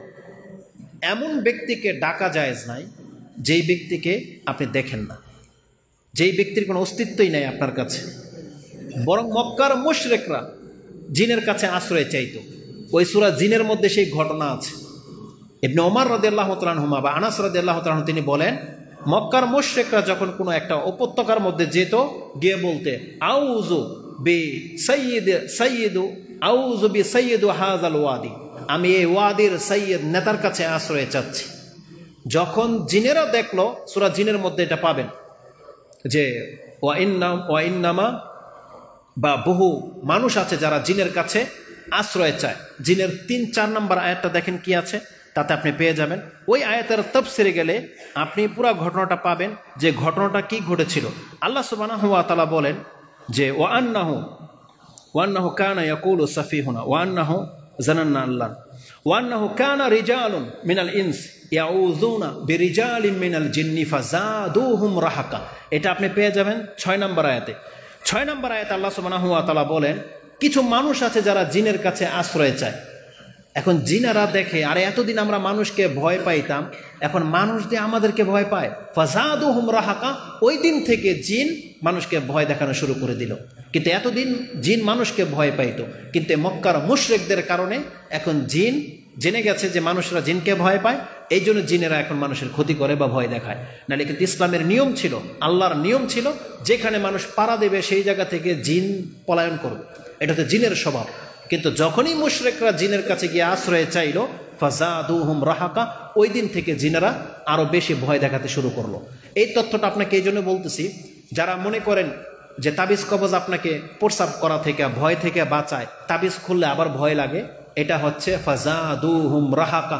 জিন যখন দেখে যে এই মুশরিক আমাদের কাছ থেকে বাঁচার জন্য তাবিজ ব্যবহার করেছে, তখন ও ঠান্ডা থাকে, কারণ তাবিজগুলো তো ওদের নেতাই দেয়, বোঝেন? এটা শয়তানের নেতাই কিন্তু এই কাজটা করে। তা আমাদের নেতার দল যখন তখন কিছু বলে না, এই জন্য তাবিজ যখন খুলে ফেলে তখন আবার এই জিনে ভয় দেখায়, আবার আপনি ভয় পেতে শুরু করেন।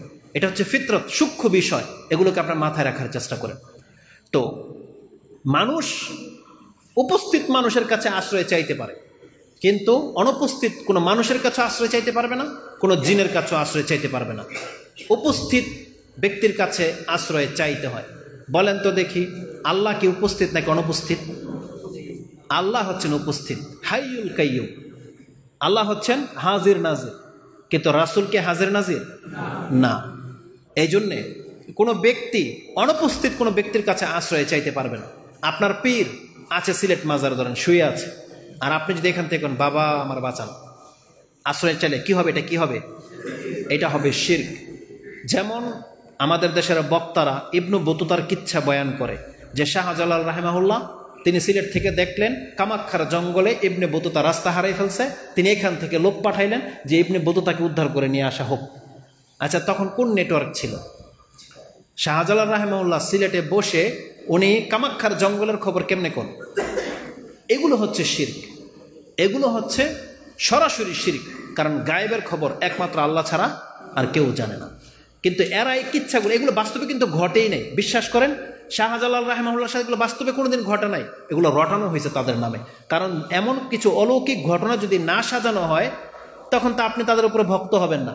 রিসেন্টলি বর্তমান পীর, কয়েক পীর, ওনাদের বাবা যখন বেঁচে ছিল, আমরা কিন্তু বাংলাদেশে ছিলাম, তার বাবা বেঁচে থাকতে এই ধরনের ঘটনা কোনোদিন শুনি নেই। মরে যাওয়ার পরে এখন ইসহাক রাহিমাহুল্লাহ বললাম, ওনার মরে যাওয়ার পরে এখন ঘটনা রটায়, এই গরুর কিচ্ছা, সাপের কিচ্ছা, কত কি রটায়। কিন্তু আমরা বাংলার জমিনে যখন ছিলাম তখন কিন্তু এই ধরনের কিছুই দেখতে পাইনি, তখন কিন্তু কিছুই ছিল না।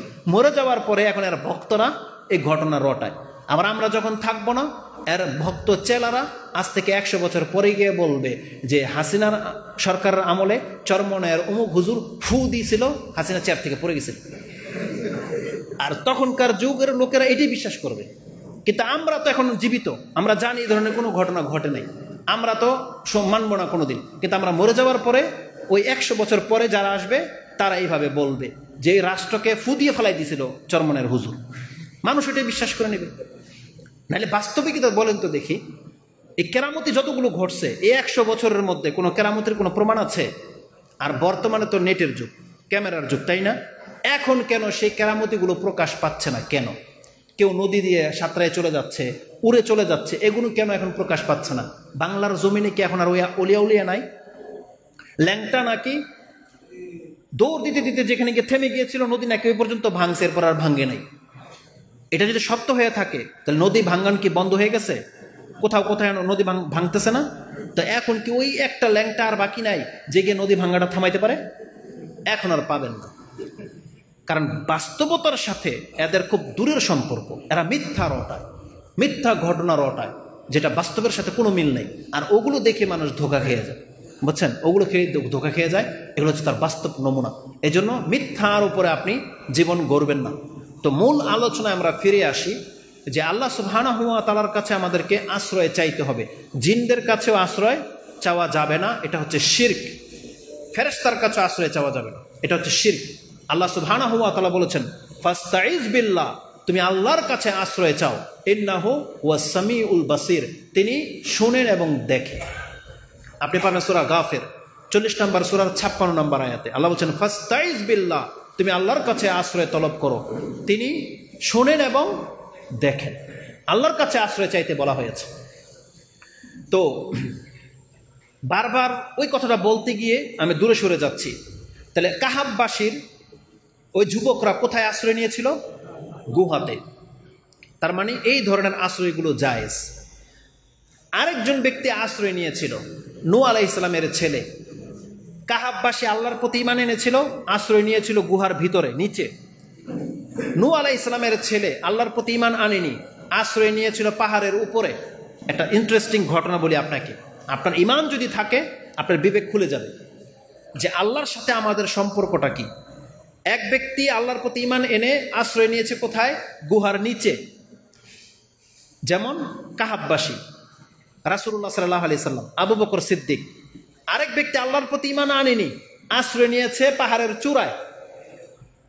রেজাল্ট কি জানেন? পাহাড়ের চূড়া কিন্তু তাকে বাঁচাতে পারে নাই, পানি ওই পর্যন্ত পৌঁছেছে। কিন্তু যারা আল্লাহর উপর ভরসা করে গুহায় লুকিয়েছিল, নিচে বিপদ তাদের নিচে পৌঁছায় নাই। কথাটাকে আপনি ফিল করতে পারতেছেন? নূহ আলাইহিস সালামের ছেলে পাহাড়ের চূড়ায় গিয়ে উঠেছিল, আর তার দাবি ছিল যে পাহাড় আমাকে বাঁচাবে। কিন্তু মুহাম্মদ সাল্লাল্লাহু আলাইহি সাল্লাম, আবু বকর পাহাড়ের নিচে গিয়ে লুকিয়েছিল, বিশ্বাস ছিল আল্লাহ আমাদেরকে বাঁচাবে। বোঝেন কথা? কাহাববাসীর 7 ছেলে গিয়ে পাহাড়ের গর্তে লুকিয়েছিল, বিশ্বাস কার উপরে ছিল? আল্লাহর উপরে ছিল। আল্লাহ তাদেরকে মুক্ত করেছেন কি করেননি? দেখেন নূহ আলাইহিস সালামের ছেলে কি বলেছিল। যখন নূহ আলাইহিস সালাম তার ছেলেকে বলল যে বাচ্চা তুমি আমার প্রতি ঈমান আনো, তুমি নেমে আসো, নৌকাতে চাপো, সে বলেছিল, নূহ আলাইহিস সালামের ছেলে,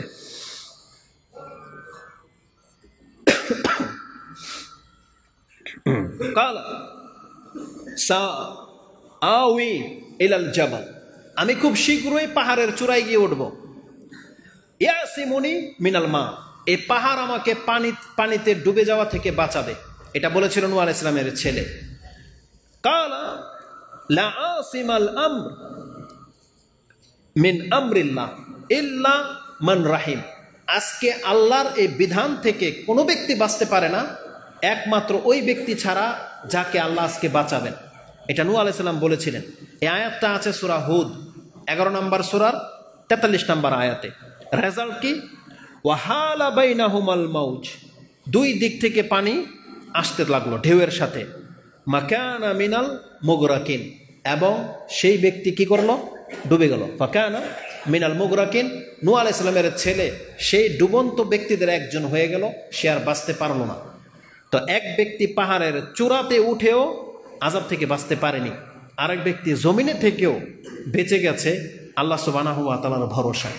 তার মানে আমি বোঝাতে চেয়েছি আমাদের ঈমান থাকতে হবে আল্লাহ সুবহানাহু ওয়া তাআলার প্রতি। আল্লাহ হচ্ছেন আমাদের ভরসা। এরপরে আমরা সাবাব খুঁজবো, মানে উপায় খুঁজবো বাঁচার। বৃষ্টির মধ্যে আমি আর আপনি ছাতা মেলতে তো পারি, কিন্তু বৃষ্টির পানি থেকে বাঁচানোর ক্ষমতা আল্লাহর, ছাতার নয়। এই জন্য অনেক ব্যক্তি ছাতা ধরেও ভিজে না, শুধু মাথাটা হয়তো বাকি থাকে, কিন্তু পোশাক টোশাক কিন্তু সব ভিজে যায়। তো আমাদের বিশ্বাস, দাওয়াত হলো, দেখেন আল্লাহর সাথে সম্পর্কটাকে গাঢ় করতে হবে। আমাদেরকে আশ্রয় চাইতে হবে আল্লাহ সুবহানাহু ওয়া তাআলার কাছে। যদি কোনো ব্যক্তি আল্লাহ সুবহানাহু ওয়া তাআলার আশ্রয় পেয়ে যায়, জেনে নেন এই ব্যক্তির জীবনে কোনোদিন ওই বিপদগুলো কোনোদিন আসবে না। এবার আসুন, আশ্রয় চাওয়াটাকে বলা হয় ইস্তেআজা, মানে আশ্রয় তলব করা। যখনই আপনাকে বলা হবে যে আপনি আল্লাহর কাছে আশ্রয় চান, আউযু ফাস্তাইজ বিল্লাহ, আল্লাহর কাছে আশ্রয় তলব করেন, অধিকাংশ মানুষ মনে করে ওই আউযু বিল্লাহ মানে হচ্ছে আউযু বিল্লাহি মিনাশ শাইতানির রাজিম।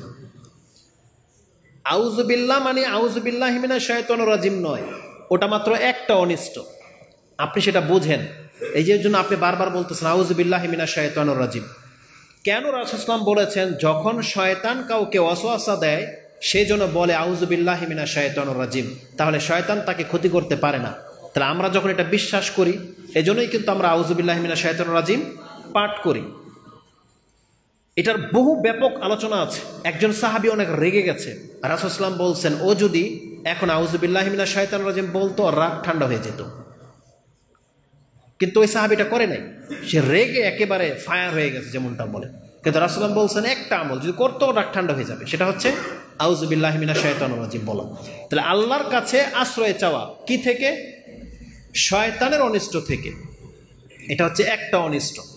জেনে নেন শয়তান এত বড় শত্রু আমাদের, যে আমাদের রব যিনি পাওয়ারফুল, যিনি সব ক্ষমতার মালিক, সে আল্লাহ আমাদেরকে শিখিয়েছেন তোমরা আল্লাহর কাছে শয়তান থেকে আশ্রয় তলব করো। আল্লাহ শিখিয়েছেন আমাদেরকে, বিশেষ করে কোরআন পড়ার সময় আল্লাহ বলেছেন যখন তুমি কোরআন পাঠ করবে তুমি আল্লাহর কাছে আশ্রয় গ্রহণ করো, যেটা সূরা নাহল 16 নম্বর সূরার 96 নম্বর আয়াতে আপনি পেয়ে যাবেন। আল্লাহ সুবহানাহু ওয়া তাআলা রাসূলুল্লাহ সাল্লাল্লাহু আলাইহি ওয়াসাল্লামকে এই কথা বলেছেন যে ফাইজা কারাআতাল কোরআন, যখন তুমি কোরআন পাঠ করার ইচ্ছা করো, ফাস্তাইজ বিল্লাহি মিনাশ শাইতানির রাজিম, তুমি শয়তান থেকে আল্লাহর আশ্রয় গ্রহণ করো। কারণ কোরআন পড়ার সময় শয়তান মানুষকে বিভিন্ন চিন্তায় ব্যস্ত করে দেয়। এটা যেমন বাস্তব কোরআন পড়তে গেলে এবং নামাজেও দেখেন, আপনি যখন নামাজে দাঁড়ান তখন শয়তান সব থেকে বেশি আপনাকে ডিস্টার্ব করে, বিভিন্ন কথা স্মরণ করিয়ে দেয়, বিভিন্ন চিন্তা ঢুকিয়ে দেয়। এই জন্য আল্লাহ সুবহানাহু ওয়া তাআলা বলেছেন, ফাইজা কারাতাল কোরআন, যখন তুমি কোরআন পাঠ করো, ফাস্তাইজ বিল্লাহ, তুমি আল্লাহর কাছে আশ্রয় গ্রহণ করো, মিনাশ শাইতানির রাজিম, শয়তানের অনিষ্ট থেকে। অতএব শয়তান অনেক বড় আমাদের ক্ষতিকারক, অনেক বেশি ক্ষতি করে থাকে। এই জন্য আমি আপনাকে দেখাতে চাচ্ছি যে এই ধরনের অনিষ্ট থেকে আমাদেরকে আল্লাহর কাছে আশ্রয় চাইতে হবে। এবার আমি সংক্ষিপ্ত পরিসরে, যেহেতু লম্বা করব না, আমি আপনাকে কয়েকটা দোয়া শিক্ষা দিই, যে দোয়াগুলো আপনি প্রতিনিয়ত করবেন। এগুলো করলে এই অপারগতাগুলো আমাদের জীবনে কখনো আসবে না। এই জন্য প্রথম হাদিসটা মনে রাখেন, যেটা তিরমিজিতে আছে 3431 এবং 3432। তাতে কি আছে? যেই কোনো বিপর্যস্ত ব্যক্তিকে দেখে আপনার দোয়াটা মুখস্থ না হওয়া পর্যন্ত অন্তত এতটা বলবেন, আলহামদুলিল্লাহ যে আল্লাহ আমাকে এই বিপদ দেয়নি। এটা বলতে তো পারবেন ইনশাআল্লাহ। এবং আমাকে অনেক সৃষ্টির উপরে প্রাধান্য দিয়েছেন। আপনি যদি দেখতে পান কোনো অ্যাবনর্মাল বাচ্চাকে, অসুস্থ বাচ্চা, শ্বেত রোগ, কুষ্ঠ রোগ, হাত নাই বা পা নাই, চোখ একটা নাই, বেরিয়ে গেছে, কত রকমের মানুষ আছে না? এগুলো দেখলে আপনি অন্তর থেকে বলবেন আলহামদুলিল্লাহ যে আল্লাহ আমাকে এমন করে নাই। তাহলে জেনে নেন ইনশাআল্লাহুল আজিজ, আপনার আমার জীবনে কোনোদিন এই বিপদ আসবে না, ইনশাআল্লাহ আসবে না। এবং রাসূলুল্লাহ সাল্লাল্লাহু আলাইহি ওয়াসাল্লাম থেকে আরেকটা দোয়া আছে, যদি সকাল সন্ধ্যায় কোনো ব্যক্তি 3 বার পড়ে, তাহলে ওই রাতে কোনো কোনো রকমের অনিষ্ট, জাদুটোনা জনিত অনিষ্ট তাকে কোনোদিন স্পর্শ করতে পারবে না। এই হাদিসটি ইমাম তিরমিজি রাহমাহুল্লাহ এনেছেন, 3604 পেয়ে যাবেন। যে রাসূলুল্লাহ বলেছেন, ক্বালা হিনা ইউমসি সালাসা মাররাতিন আউযু বিকালিমাতিল্লাহি তাম্মাতি মিন শাররি মা খালাক, কেউ যদি সন্ধ্যায় 3 বার পড়ে আউযু বিকালিমাতিল্লাহি তাম্মাতি মিন শাররি মা খালাক, আমি আল্লাহর পরিপূর্ণ বাক্য দ্বারা আল্লাহর কাছে আশ্রয় চাচ্ছি ওই সমস্ত অনিষ্ট থেকে যা আল্লাহ সৃষ্টি করেছেন। সমস্ত ভালো মন্দ সব কার সৃষ্টি? আল্লাহর সৃষ্টি। আর আল্লাহ আমাদেরকে শিক্ষা দিচ্ছেন, তুমি আল্লাহর কাছে আশ্রয় চাও যে আল্লাহ তোমার যত অনিষ্ট আছে যা তুমি সৃষ্টি করেছ, আমি তা থেকে তোমার কালেমা দ্বারা আশ্রয় চাচ্ছি। রাসূল কি বলেছেন? যদি কোনো ব্যক্তি 3 বার পড়ে, তার রেজাল্ট কি? লাম ইয়াদুররুহু হোমাতান তিলকাল লাইলা। হোমা মানে হচ্ছে জ্বর, আর হোমা মানে হচ্ছে বিষ। হোমাতান মানে সাপে কাটা, বিচ্ছুতে কাটা, কোনো বিষ জনিত কিছু, কাউকে বিষ খাইয়ে দিলে রাসূল ইসলামের বাণী হলো কোনো বিষ তার কোনো ক্ষতি করতে পারবে না। ওই রাতে অন্তত আপনাকে কোনো ক্ষতি করতে পারবে না যদি সন্ধ্যাবেলা আপনি 3 বার বলেন। কি বলবেন? আউযু বি কালিমাতিল্লাহি তাম্মাতি মিন শাররি মা খালাক। আজকের এখান থেকে ওজিফা, এটা পীর ফকিররা ওজিফা দেয়, আর আমরা আপনাকে রাসূল ইসলামের হাদিস থেকে দোয়ার ওজিফা দিলাম, এটা মুখস্থ করতে হবে। তিরমিজিতে হাদিস নাম্বার হচ্ছে 3604 নাম্বার। এটা প্রত্যেক সন্ধ্যায়, সন্ধ্যা বলতে কি বুঝে জানেন? মাগরিবের পরে নয়, সন্ধ্যা মানে আসরের পর, বিকালবেলা। সন্ধ্যা সূর্য ডোবার আগে আপনি পড়ে নেবেন, তাহলে সূর্য ডোবার পর থেকে নিয়ে সূর্য ওঠা পর্যন্ত এটা হচ্ছে রাত। এই রাতে আপনার কোনো ক্ষতি হবে না, এটা রাসূল সাল্লাল্লাহু বলেছেন। যখন দেখেন রাসূলুল্লাহ সাল্লাল্লাহু আলাইহি ওয়াসাল্লামের দ্বারা আমরা কেন ক্ষতিগ্রস্ত হই নাই, বা কেন রাসূলুল্লাহ সাল্লাল্লাহু আলাইহি ওয়াসাল্লাম সম্মানিত, এই দোয়াগুলো যদিন থেকে রাসূলুল্লাহ সাল্লাল্লাহু আলাইহি ওয়াসাল্লাম আমল করতেন, তিনি ঘর থেকে বের হওয়ার সময় কয়েকটা ইম্পর্টেন্ট বাক্য বলতেন।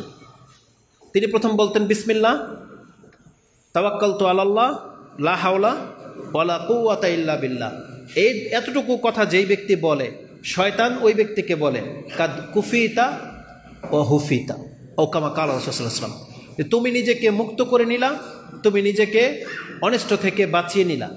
তার মানে শয়তান তোমাকে কোনো ক্ষতি করতে পারবে না। কতটুকু বললে?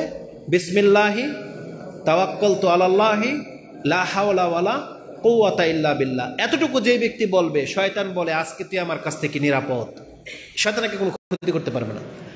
তারপরে রাসূল সাল্লাল্লাহু বলতেন আল্লাহুম্মা ইন্নী আউযু বিকা আন আদিল্লা আও উদাল আও আজিল্লা আও উজাল আও আজলামা আও উজলামা আও নাজহালা আও ইউজহালা আলাই।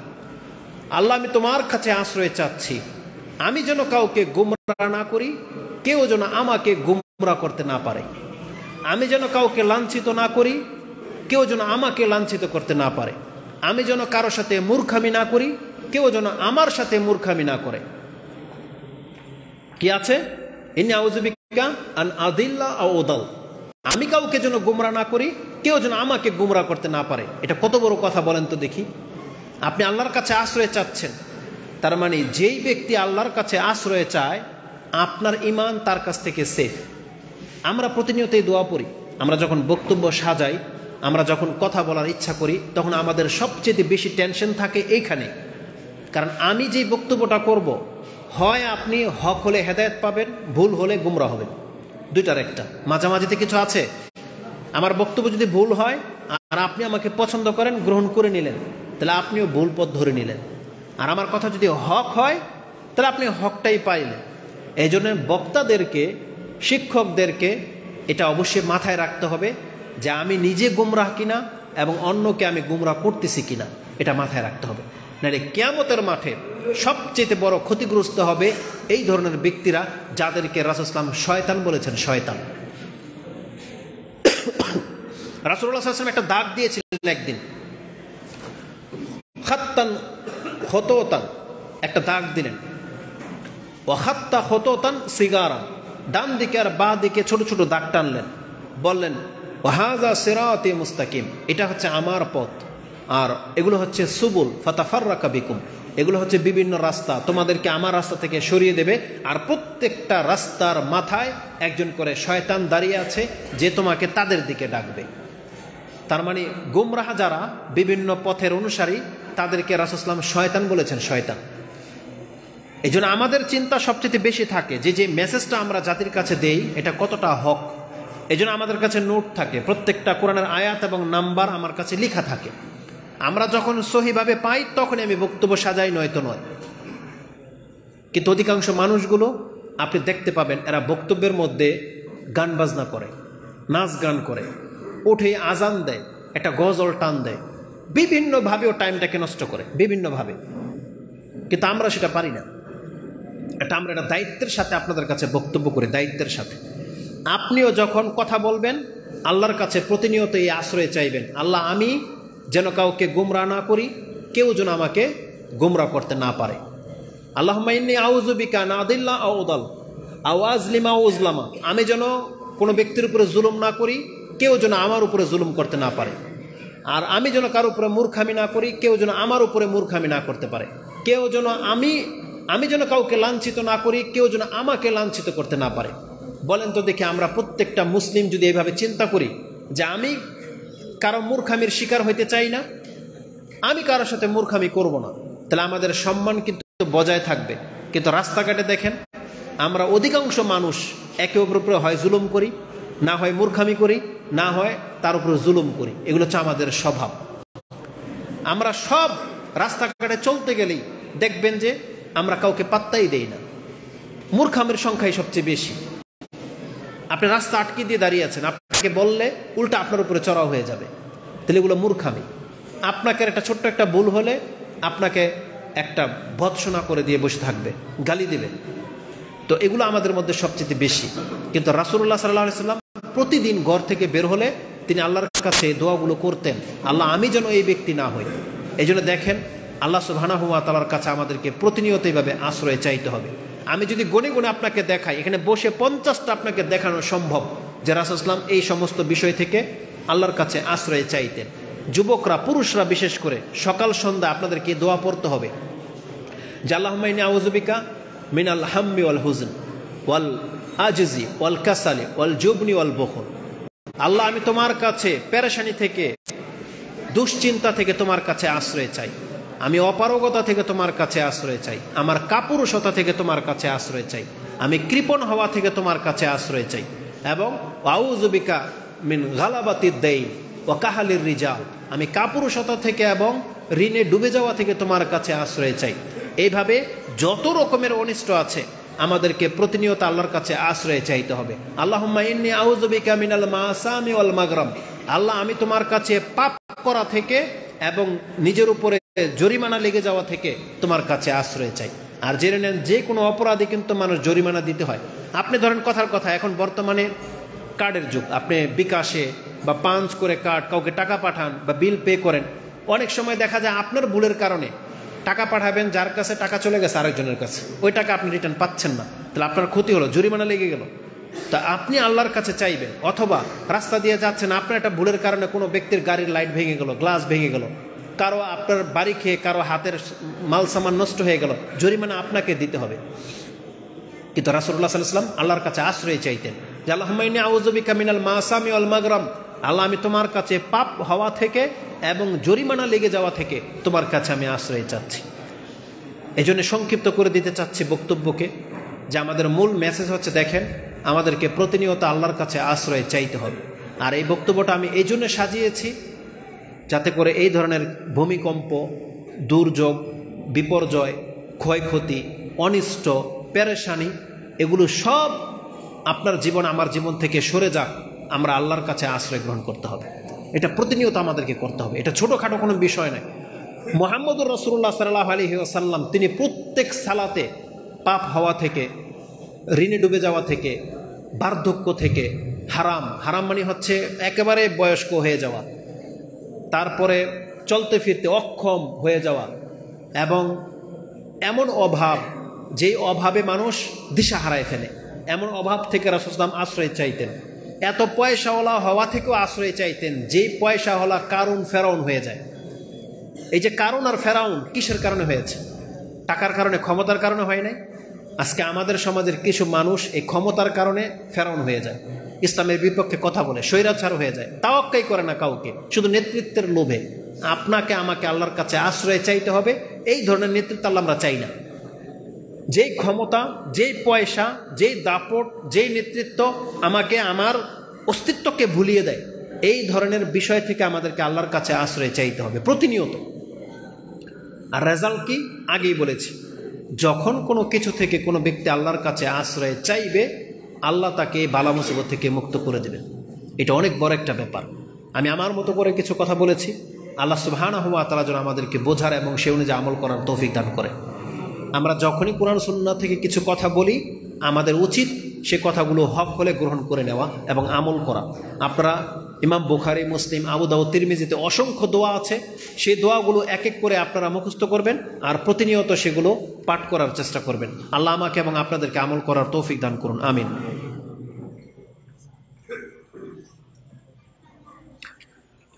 যাদের পক্ষ থেকে এই আয়োজন করা হয়েছে, আপনাদের সিলেটবাসী এবং এই জায়গার অধিবাসী যারা, আমাদের মতবাদের উপরে এখানে কোনো মসজিদ নাই।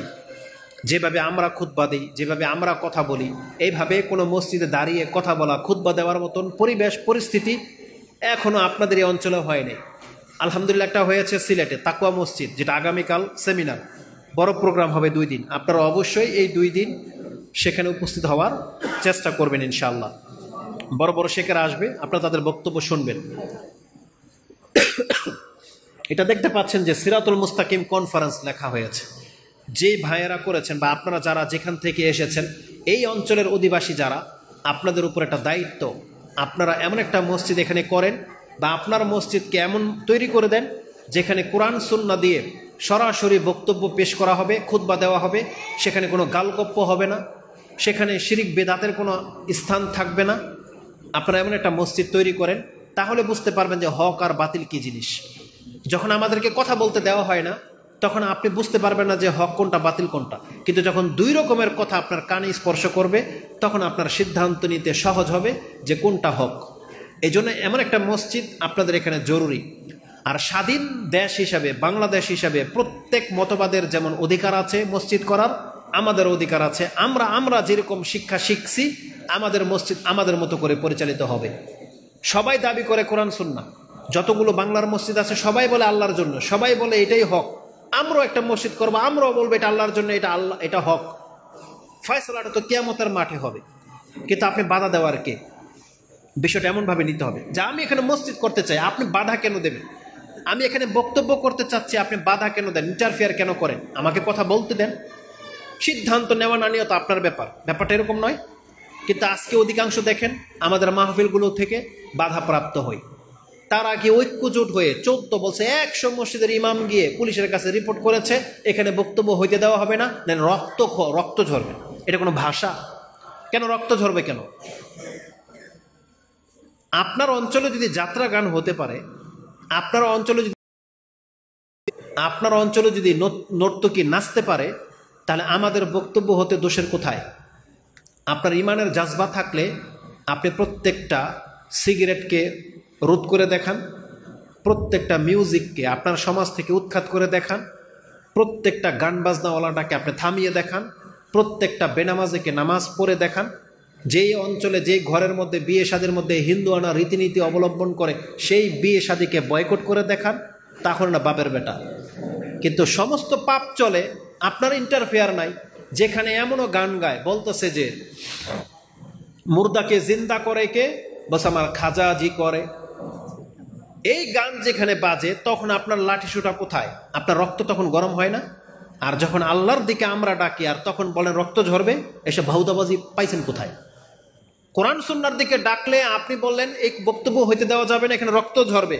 আর যেখানে ডাইরেক্ট বলতেছে যে মুর্দাকে জিন্দা করে বিলে বাবাই, সেটাকে আপনি কিছু করতেছেন না।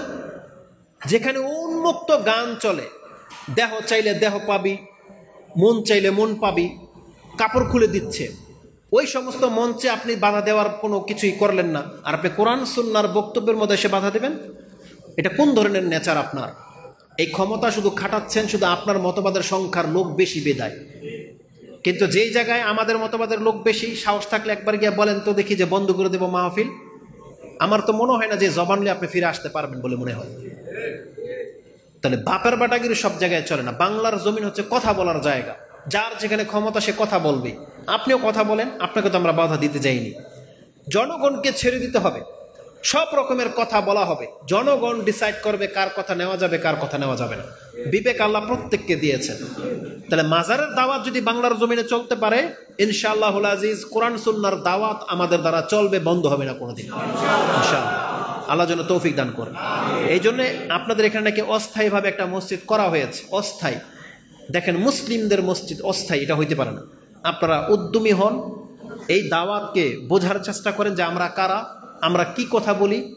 যদি আপনার একিন হয়ে যায় এটা হক, আমি মনে করি সালাফি মানহাজের উপরে, আহলে হাদিস নামের উপরে মসজিদ কায়েম হবে, সিলেটের এখানে হবে ইনশাআল্লাহ।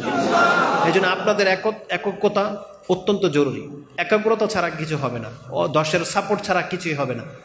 যে শক্তি দিয়ে পারেন শক্তি দিয়ে, জমি দিয়ে পারেন জমি দিয়ে, সাপোর্ট করে প্রশাসনিকভাবে সাপোর্ট করে, অর্থ দিয়ে চাইলে অর্থ দিয়ে, ইটা বালু দিয়ে আপনি যে কোনো মূল্যে হোক একটা কোরআন সুন্নাহ দিয়ে খুতবা হবে এমন একটা মসজিদ এই জায়গায় প্রতিষ্ঠিত করেন। আপনি রেজাল্ট খুতবা চলার পর দিন থেকে বুঝতে পারবেন যে এই সমাজের মানুষ কি পেল কি হারালো।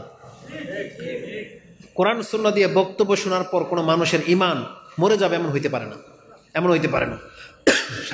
সারা জীবন শুনে আছেন ওই বাবার কিচ্ছা কাহিনী, যে বাবার নাম নিলে আগুন পানি হয়ে যায়, কিন্তু কোনোদিন আপনাকে এটা শোনায় না যে আল্লাহ সুবহানাহু ওয়া তাআলার নাম নিলেও আগুন কোনোদিন পানি হয় না। ওই বাবার বরত্ব বলতে বলতে আপনার মাইন্ড এমন হয়ে গেছে। আমি নিজে সাক্ষী, আমাদের শেখ মতিউর মাদানী হাফেজাহুল্লাহ, ওনাকে আমার সামনে প্রশ্ন করা হয়েছে। এক ক্যাম্পের এক ব্যক্তি বলতেছে যে শেখ আব্দুল কাদের জিলানী বড় না মুহাম্মদ সাল্লাল্লাহু আলাইহি ওয়াসাল্লাম বড়? আরে আমি তো আলহামদুলিল্লাহ বলতেছি যে ও এই কথা বলে নাই যে আল্লাহ বড় না আব্দুল কাদের জিলানী বড়। কেন বলেন তো, কেন বললাম এই কথা? কারণ ও বলতেছে কেন একজন ব্যক্তি এই কথা জিজ্ঞেস করলো যে আব্দুল কাদের জিলানী বড় না মুহাম্মদ সাল্লাল্লাহু আলাইহি ওয়াসাল্লাম বড়, কেন? কারণ আপনি তো জানেন যে মুহাম্মদ সাল্লাল্লাহু আলাইহি ওয়াসাল্লামের নাম তো নাপাক অবস্থায় নেওয়া যায়। মুহাম্মদ সাল্লাল্লাহু আলাইহি ওয়াসাল্লাম তো কোনো আত্মা ফেরত আনতে পারে নাই কাইরা। রাসূল ইসলামের নিজের ছেলে মরে গেছে, রাসূল ঠেকায় রাখতে পারে নাই। আর আব্দুল কাদের জিলানী তো ফেরেশতাতে কাইরা সব আত্মা নিয়ে এসে পড়ছে। যার নামের গুণে আগুন হয়ে যায় পানি, জিলানির জিলানি, যার নামের গুণে আগুন হয়ে যায় পানি, এই না গান গায় তারা বলে যে আব্দুল কাদের জিলানী 12 বছর পর তার মুর্দাকে জিন্দা করেছে। এটা না আব্দুল কাদের জিলানির দাবি? এটাই না বলে যার নাম বিনা উজুতে নিলে আড়াইটা পশম পড়ে যায়? আমি তখনই ভয় পেয়েছিলাম যে এই ব্যক্তি ভাগ্যিস এই প্রশ্ন করে নাই যে আব্দুল কাদের জিলানী বড় না আল্লাহ বড়। কেন জানেন? কারণ আল্লাহর নাম আপনি বিনা উজুতে নেন কি নেন না? নেন তো, নেন না? তাহলে আব্দুল কাদের জিলানীর নাম যদি বিনা উজুতে না নেওয়া যায় তাহলে বড় কে হলো? তাহলে আব্দুল কাদের জিলানী তো বড় হইল। কত জঘন্য মানুষের আকীদা! আর এগুলো আমরা বললে আপনার কাছে মনে হয় যারা ওহাবি, এটা কোন ধরনের মেন্টালিটি আপনার? আল্লাহ সুবহানাহু ওয়া তাআলা সূরা জুমার এই কথাই বলেছেন যে তাদেরকে যখন এক আল্লাহর দিকে ডাকা হয়, ইশমাআজ্জাত কুলুবুল লাযিনা লা ইউমিনুনা বিল আখিরাহ, যারা পরকালে বিশ্বাসী নয় তাদের অন্তর ছোট হয়ে যায়। ওয়াইজা যুকিরাল্লাহু ওয়াইজা যুকিরা মিন দুনিহি ইযা হুম ইস্তাবশিরুন, আর যখন আল্লাহ ছাড়া অন্যের গুণগান গাওয়া হয় তখন তারা সন্তুষ্ট হয়ে যায়।